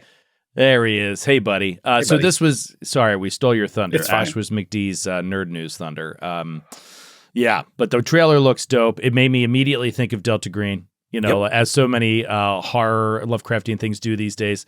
And Event Horizon, for sure. Yeah, right? Definitely Event Horizon vibes. That movie reminds me of you, Joe. Event Horizon, yeah. It reminds me of you. I love that movie. We watched it in the basement of an abandoned VA hospital. That's not even a joke. Nope. Like, we actually watched it in the basement of a former VA hospital. That had to make it even scarier. Terrifying. Yeah. And it was big screen in the days when big screens were rare. Like, it was one of those big boxes, not a projector, but like a big box screen. Right, sure. Like one of those 60-inch TVs that was like only super rich people had them. It was in our college dorm. Anyway, it was great. Event Horizon has one of my favorite horror movie moments of all time. And it's uttered by the incredible actor Lawrence Fishburne. In Event Horizon, they get the recording of what happened to the last crew, and they play it back, and it's unbelievably horrific. And then just as it ends, Lawrence Fishburne goes, "We're leaving." And then they so it's like really funny, and you're like, fuck yeah, you're leaving. And it's like someone doing something smart in a horror movie, which is like going like, you know what I mean? Like, yeah, we should split here. up and search the ship. Like, no, we're leaving. We're leaving. That is a great delivery of a line. It's also great, like you say, man, we could do a whole segment of a show just on Event Horizon and breaking that movie down. It's great. But you said it's like unspeakable horror is what they see on that thing. And so for anybody that hasn't seen it, you can't describe it verbally. Like, you have to watch it to see like how horrifying it truly is. It's amazing. Yeah. Anyway. Should we take another caller on Nerd News? Let's take one more on Nerd News, and then I want to know this game. You told me there's a new game you played that you wanted to check out. Nate Dogg. What up? Yeah, what's up, Nate? How are you? Doing good. Good. Where are you calling from? Snowy Delaware. Ah, okay. Hey, Delaware, go huh? Birds. Are the meth dealers able to get through the snow? They certainly are. They're in their little Amish horse and buggies. Nate, what did you want to talk about? So like the nerd news that I've been, looking forward to and waiting on is the new Kingdom Come Deliverance game just got out. Came out, and I love the first game, and so like this, I think is going to finally push me to actually get a newer console. Been holding off, but it looks so good. Well, tell me about this. What is this? So I don't know anything about it. So, Jared, Kingdom Come Deliverance, I played maybe 20, 30 hours of, and I never completed it, but what an awesome game and concept for a game. You would love it, Jared. It is like, it plays kind of like a first-person, like a Skyrim kind of medieval, quote-unquote fantasy, right? But it's not. It's historical fiction. So you're playing a character in medieval era who is like I think you're a blacksmith's son in the first movie, and your father is like in the prologue just like killed by some lordling, right? Like some piece of shit lordling who just didn't like the cut of the sword or something. I can't remember. But it gets you fired up. The story's great. And then you go into the service like as a knight, like, or as like a soldier. You go into the service of this lord's enemy, and then it creates this whole long historical fiction story.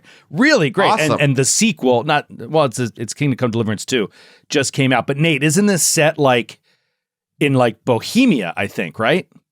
Yeah, medieval Bohemia during an actual invasion by like the Hungarians, I think, or the king of Bohemia's brother. Yeah, so it's based on actual events, right? And it's yeah, and you just play a peasant who, like, when you start, is just absolutely awful at everything.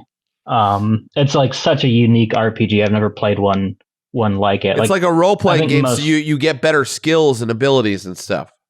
Yeah, but like, and it's pretty like realistic. You get, you start with just absolute shit gear and get the absolute piss beat out of you all the time until you can finally get like a single piece of armor. It's really challenging, but a lot of fun. And that sounds the awesome. New game, it looks like they've built the budget and like added a whole bunch of stuff that they couldn't do in the first game. Yeah, the first game is like, it's such a great concept, but it does have a bit of a low budget feel. Like it doesn't feel super polished.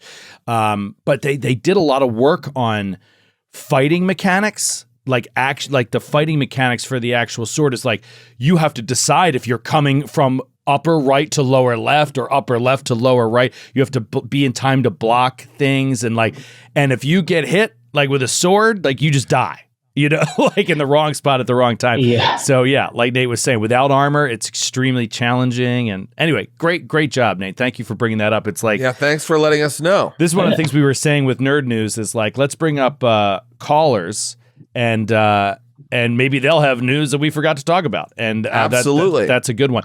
Sydney is streaming it. At least she was a week ago. Sydney started streaming Kingdom Come Deliverance 2. I hope that she's enjoying it. Nate, give us a fictional couple, a great fictional couple. I'm going to go with Zoe and Wash from Firefly. Yeah, good one. I love their interplay. Yeah, they have it's just a real fun relationship. Real good interplay. Thank you, Nate. Good call. One more piece of news. So that's a great answer, but I don't know if I ever really believed in them being together.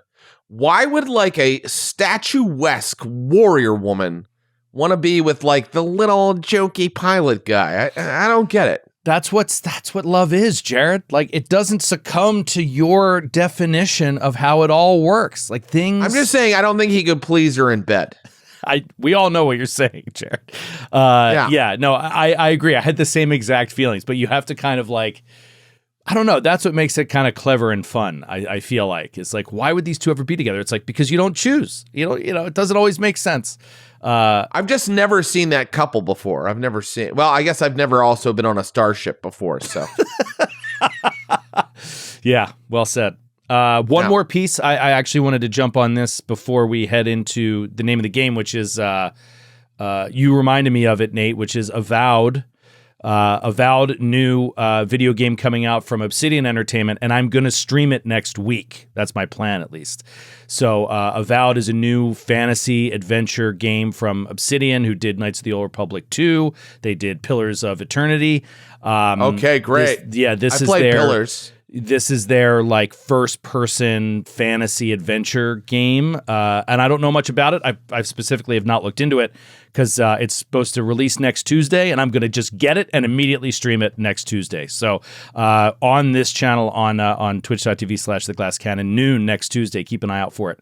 I'm looking forward to streaming that. Anyway, Jared, name of the game. Tell me the name of the game. You said you were playing an RPG you want to tell me about. No, not an RPG, friend. No. Sorry. Incorrect. Yes. Sorry. So with the name of the game, we're just going to tell you about a game we've been playing, and I have been playing, I rarely get the opportunity. I've been playing a board game. And it's so funny, my wife got me this board game in like 2022, and I've barely gotten to play it. And I have since played it and the new kind of expanded version of that. And the board game is Dune Imperium. Dune Imperium. And I also got an opportunity to play Dune Uprising. So I know, what's involved in Dune Uprising as well. Joe, have you played Dune Imperium? I have. I've played many games of Dune Imperium. It's phenomenal. I have not played any expansions or I have not played Uprising either. So yeah, I haven't played the expansion. I think it's called The Rise of Ix, but I have played Dune Uprising, which is basically Dune Imperium with a couple little things added. Like you can finally get sandworms to fight for you in Dune Uprising. But what I want to say is that Dune Imperium is the best board game I have played in a long time. Deep strategy, really significant choices that you're making all the time, right? Like, should I go for this alliance or should I do well in this next combat? Well, this next combat's not worth a victory point, so do I need that? Like, really great choice making involved, but also incredibly thematic. It really actually does feel like the world of Dune and the kind of like intrigue and like secret deals you're making on the side. And that thematic part of a game is super important to me. It's why I prefer usually role-playing games, because I want to get into story, And for me, the Dune Imperium board game tells a story. Like, you can go into a combat at the end of a round, and they have way more troops than you, the person you're up against, and then you pull an ambush card, and it feels like you're Fremen or ambushing someone, and then suddenly you win.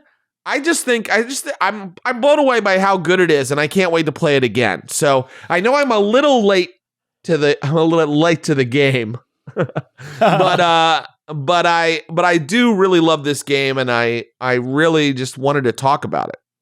I think it's important to point out. I mean, yeah, you are late to the game in terms of when it was released, but like a lot of people still might not have tried it or played it, and I think it's important for you to lay out. That's what I've been playing lately. Yeah, to lay out your what you love about it, because we all know you love Dune. You ran part of the Dune series we did on the network a few years ago. I want to play more of that Dune role-playing game. I'm like, well, what I've been deciding lately, because I play role-playing games off the GCN all the time. Yeah, that's why I thought you were going to talk about role-playing games, but yeah. Yeah, no. I mean, I haven't had an opportunity lately to run anything, but I'm thinking about getting back into all my old books that I've only run a little bit and just playing them again, and Dune is one of them. But luckily, the Dune Imperium board game scratched that itch for a minute for me. Yeah, and I totally agree with you. I think it's a great game. I think it does a really great job thematically of making you... It tells... To me, it does what Star Wars Rebellion does, except without having to play for 6 straight hours. Like, that's the other great thing about this game. Yeah. 2 to 3 hours. Right. You can wrap it up in... Perfect. Yeah, you can wrap it up in 2 to 3 hours. I don't know if you ever played Star Wars Rebellion, but... no, in fact, I'm not a Star Wars fan. Something to talk about on a future episode. Yeah, on a future episode. But I love Andor, though. It's a great board game that is so long, though. But what it does is it sort of reenacts the events of A New Hope and leading up and into and through A New Hope. But it doesn't assume the ending of A New Hope, right? So like it's kind of like you're playing it again, but the Empire could win because if they find the rebel base before you have your forces in position, or you don't raise enough awareness. It has that Andor element too, where like you need to send leaders to worlds in order to start building rebellion factions within Empire worlds and underground and whatever. Is it like a worker placement meets a deck builder? Because that was another thing I loved about No, it doesn't Dune have Imperium. the deck builder element, but it has a worker placement element, and it's awesome. Anyway, the point is, Dune does a great job of like, it gives you the story in such a way that the Harkonnen, you will play the Harkonnens, and the Harkonnens can just win. Right? Like the Harkonnens can, in this version, decide to join with the Fremen or to join with the Bene Gesserit and get done what they want to get done. And so it retells that story in a really interesting way that you have, and it's different every time. And there's a great series of different leaders. I think the base game comes with like 8 different leaders that you can play, and they all have different special abilities, which are, every one of them is so powerful. They're so good, and I love the signet ring ability. Yeah. Because you start with that signet ring card, and every time you play it, you can use that ability. Love. Yeah. It's just, anyway, great game. Key for me was getting that sword master early so you have an extra worker, and getting that seat on the Lance Rad Council early so you always have an extra bit of money in your pile to purchase. Influence in your pile to purchase cards. Those are my tips for you that were given to me by someone else, and they worked for me. Although Paula still beat me. I played with Paula. Yes, Paula won. That's what I heard. Paula won. Yeah. All right, what's your game? I'll give you one game before we finish off with David Lynch's legacy, which is Moonrakers. I want to talk about Moonrakers. Now, I found this out from Sydney and through Sydney's friends back at PAX Unplugged, and I tried it out there, liked it enough to make it my purchase of the con. I always try to buy like one game at a con when I go. And I didn't get a chance to sit down and play it until after the holidays. So it was just in the last month or so I've gotten to play 7 games of it. Wow, you make a lot of time for board games. Well, what I do is I tend to, on weekends where I'm free and my sister and my brother-in-law are free, I'll rush down to the Philly area, let my kids play with their cousins all day, and we just board game all day. So it's like a marathon for one day, and then I got to leave. But we'll get like 2 or 3 games in of one game in a day, So anyway, awesome. I kind of pack it in. We have a great time doing that. And Moonrakers is. Are you familiar with Dominion? Did you ever play Dominion? Oh yeah, you mean quiet math? Yes. So yeah, I call it quiet math because you quietly do math by yourself while you play. Right. And it's a deck builder, and the designers of Moonrakers said the one issue that we have with Dominion is that you're not doing anything with anybody. Like you just sit there by yourself doing math and adding cards to your deck. Now, I love Dominion, but yes, it is a very isolating kind of experience. It is not a party game by any stretch. Yeah. Moonrakers takes that concept, and what it does is you each play space pirates, essentially, who are privateers, for lack of a better term. You are taking on contracts and trying to execute those contracts to success. And in the early part of the game, it's a deck builder. You have your starting deck. You can add crew that do special things to your deck throughout the game. You can add parts to your ship that add cards to your deck. And the deck is actually very simplified. So as I'm saying this, it might sound complicated. It is not. Yeah. What you end up doing is there's a list of contracts, like a contracts board, that are available that get you money or victory points. And the main part of the game is early on, you can't complete these contracts with what's in your hands. So you have to team up. So basically you say, I want to do this contract. Does anybody want to go out on this contract with me? And you can take any number of allies. And before you go on the contract, you negotiate, however you want, a split of the proceeds. So somebody could say, all right, you take the victory point, but I want all the credits. Or somebody could be like, I need a ship part, so I want the ship part from this one, and you can take the credits, whatever. And you negotiate it before, and then everybody plays their hand, and you see if you can beat the mission as it's laid out. And you have to have a certain amount of cards hit in a certain order. And then by the end of the game, you don't want to partner with people that are about to cross the threshold and win. And so you better have built a deck where you can do these contracts alone by the end. It's a blast, dude. And you play That sounds awesome. It's 1 hour to 2 max. And beautiful. Yeah, it really, I don't really need a fun. part-time job. I need a game. You can keep your Twilight Imperium, okay? That sounds really fun. I love that there's a negotiation aspect. The negotiation is really fun. I got worried about it for a bit because I was like, is this going to be like a kind of a diplomacy kind of game, like a backstabby kind of game? And it's not. Like, by the rules, once you agree to the negotiation, that's it. If you succeed at the contract, everybody gets what they get. You can't back out on people. But one can thing people you say can no do, to though, a contract? People can just say no, Oh right? yeah, people, like, somebody can say, like, I'm looking for an ally to go out on this contract. You can look at your hand and you can have one of the best lineups that you've pulled for you to maybe execute one by yourself in the next turn. So you can just be like, no. Because if you do go out, it uses your hand. Even if you don't use your whole hand, you have to discard your whole hand. So like you want to be picky about when you're executing these things. I forget, there was one other thing I was going to add. But yeah. Anyway, it's great, and it has a bunch of expansions and new details. I know there's one expansion where like the universe or galaxy is split into quadrants. It's simplified, but you can only do contracts if you're in the same quadrant, and you can only take certain contracts from certain quadrants with certain factions. So it does complicate things a little bit more if you're looking for more stuff. But yeah, the thing I was going to say is you have to go out, you have to keep the negotiations even if you say so. But there is one. You have secret missions that help you get secret victory points that people wouldn't see. So that adds a fun element. And one of the secret missions is deliberately fail a mission. So you can go on. There's only one card, so it doesn't happen a lot. But when it does, and it happens against you, you're like, gah! And that person gets a victory point for screwing over your mission. So anyway, it's fun. I love it. And it sounds super thematic, and that's cool. Yeah. I love it. Yeah, it's great. All right. That's the name of the game. That's the name of the game. We'll do it more when we have more new games we've played to talk about. Next time I'll bring an RPG. I'm playing some new ones coming up here, so...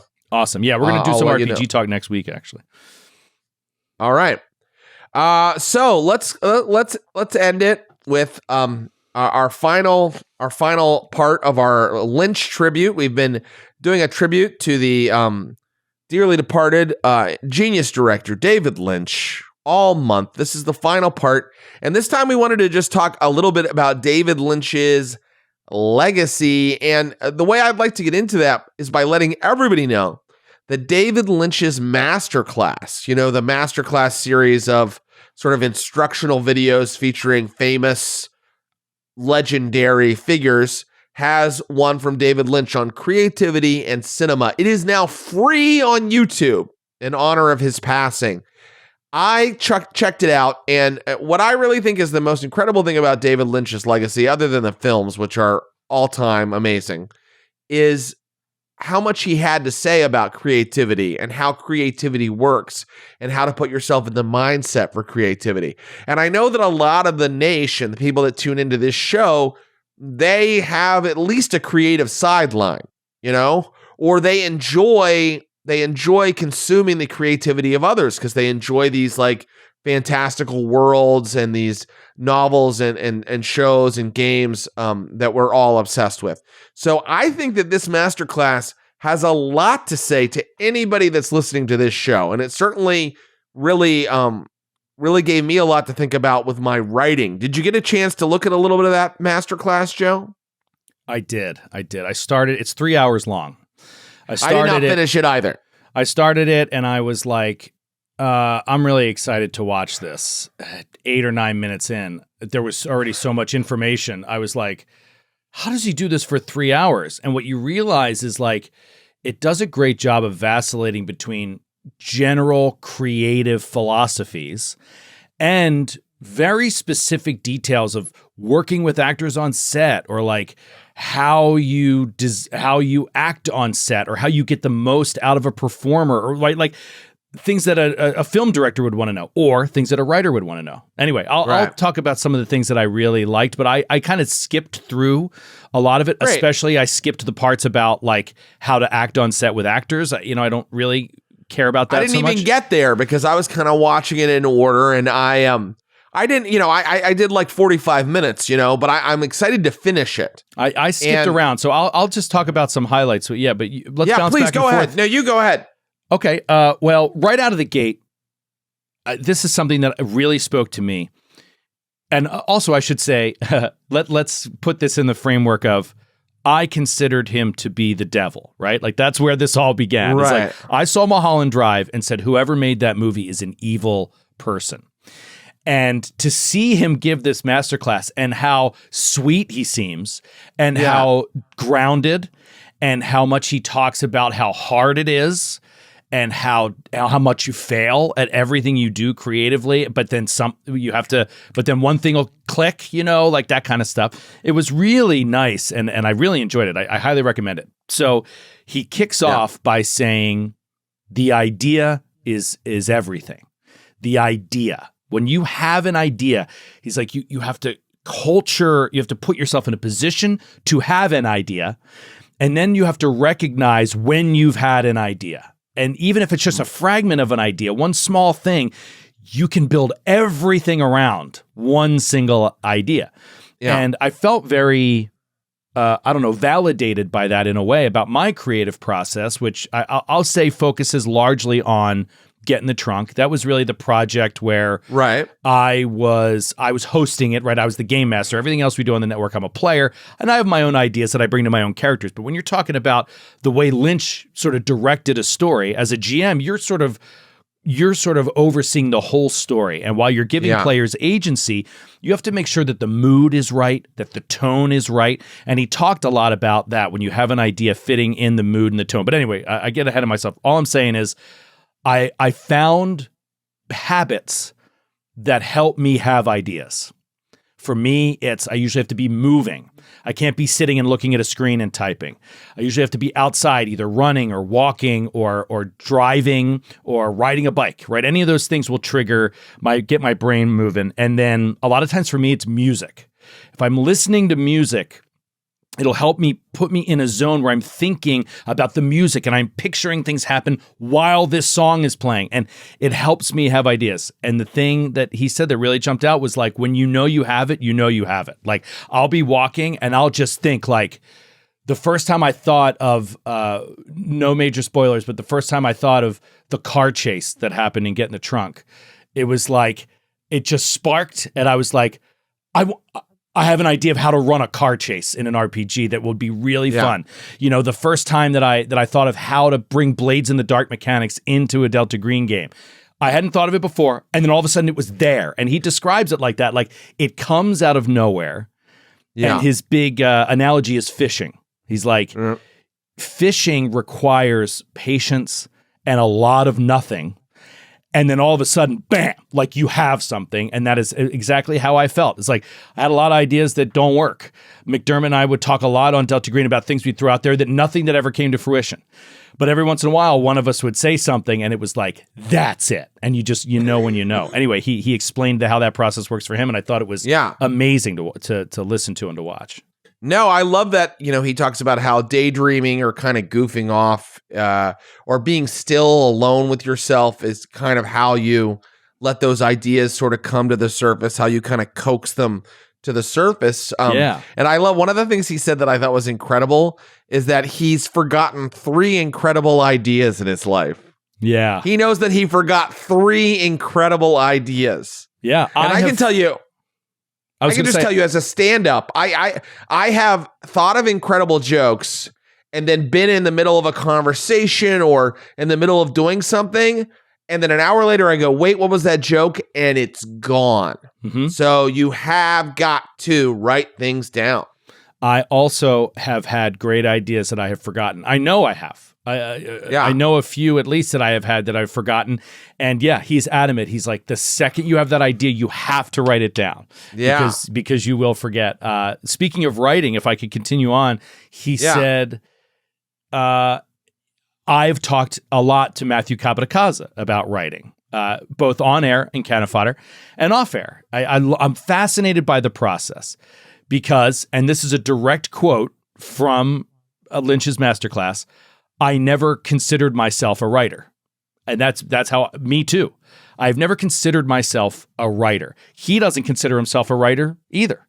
Yeah. And I found that really fascinating and fun to think about. Like, well, if he doesn't think he's a writer and he wrote these great movies, like maybe I could do something like that, right? It makes you feel like it's possible because he goes into detail about things that are almost exactly what Matthew has said to me about his process, which is like revision is everything. Like, don't stop yourself when you're creating, when you're writing. Don't put on the brakes and analyze how good or not good it is. Just keep going until the well is empty and then walk away from it and then go back and read everything. And then when you have more of a whole picture of the whole, you can see in a given moment or in a given scene, oh, this character is talking too much. Or this thing does not end up being as interesting. So let's just cut it out. Like revision is such an important part of the creative process. Right. And I know that's the way Matthew works. He writes a great deal of stuff that never sees the light of day that he ends up hating later, but that's so that he can find, the good stuff. Absolutely. Absolutely. Jordan Peele said, when he's writing the first draft of something, he's just shoveling sand into a sandbox so he can make castles later, is what he said. Yeah. So that's like but that's really true of like any creative project. Like, don't get down on yourself when you're a quarter of the way in and you're like, this looks like shit. Like, don't look at it. Just keep going till you're done and then figure out how to fix it.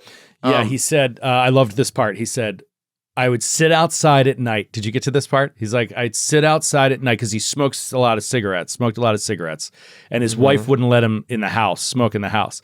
He said, so I'd sit outside at night with a yellow notepad, a pen, cigarettes, and a bottle of red wine. And he's like, and eventually the pen just starts going. And he's like, probably 90% of what I wrote is worthless, horrible stuff. He used that exact quote, worthless, horrible stuff. He's like, but once in a while, you hit a gold vein, so you have to do it that much so that you occasionally hit a gold vein. I want to bring you a David Lynch quote. It's not from the masterclass. I just looked up some quotes, and I really love this one. It says, I don't know why people expect art to make sense. They accept the fact that life doesn't make sense. Yeah. So his movies, like, sometimes people are like, what did that mean? And it's kind of like, why does it have to make sense, And I apply that to role-playing games, because sometimes your players will play a mystery or something and they won't get all the answers, or they'll play a horror game and they won't know exactly what the monster was or where it was coming from. And at the end of the session, they'll be like, so what was happening there? And I feel like a lot of game masters then go, well, actually what my plot was, and then they tell them everything. I'm a big proponent of not doing that. Yeah. If people don't get all the answers, be like, I don't know. What do you guys think? Yeah. You know, that's part of the beauty of art. And I think running role-playing games is art, is, you know, that you don't have to have all the answers. You just have to make people feel something, maybe. He said something about like the traditional structure of films and stories, beginning, middle, and end. And I'm not going to get this exactly right, so I encourage you to check it out. But he says the only thing you really have to have is a beginning, right? Like it has to start with something. Yeah. And he was like, but you don't really have to have an ending. In fact, he says, and he uses Chinatown as an example.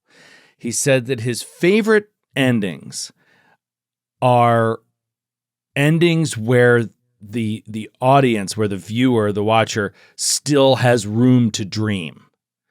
Right. Where it opens up this mystery of this place. And this is a quote, the film continues even though it's over. And right. I think that is something that we've done with a lot of our stuff on the Glass Cannon, is the endings. We've only ended a few things, but we try to leave them in such a way that there's still questions, you know, that there's still story out there that you can imagine being told of those characters. And and him pointing out Chinatown, you know, the final line, forget it, Jake, it's Chinatown.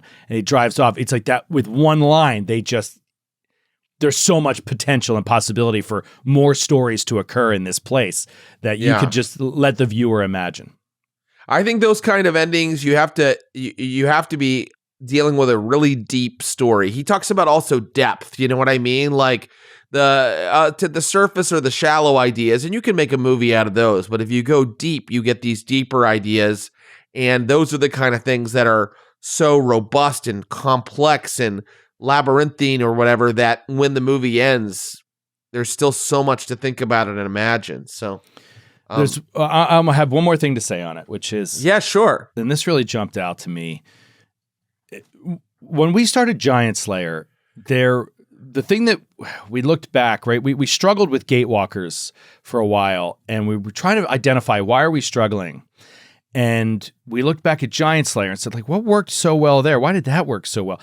Well, you know, it's not really a black and white issue. It's not really a one-to-one sort of thing. But one thing we noticed was how much we loved Giant Slayer kicks off with a murder mystery. And that really got you, the inciting event happened so quickly and got you into the story, and you had a purpose so fast that it really engaged everyone deeply. This is how most Delta Green operations begin. Is you are investigators. You are sent to, you know, investigate something.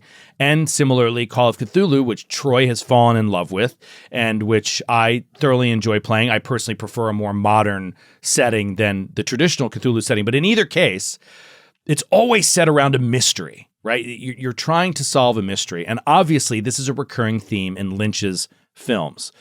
And I never thought about putting all of this together, but he said something that just was like such a light bulb to me, which he said, detective stories are so great because they relate to what life is for so many people. Like, you don't have to be a federal agent or a police officer or a journalist to be fascinated with the concept of solving a mystery. And he says the reason that exists so deeply within all of us is because we all, at one time or another, have tried to decipher, or are continually trying to decipher mysteries.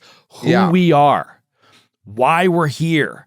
Why am I here? What do I want to do with my life? Exactly. He's like, this is a basic human experience, and detective stories are maybe the most basic human experience in cinema form, is the way that he put it. So anyway, I wrote that down too. You did? I wrote that down too. Yes, I did. I thought that was, and maybe that's an incredible place to end.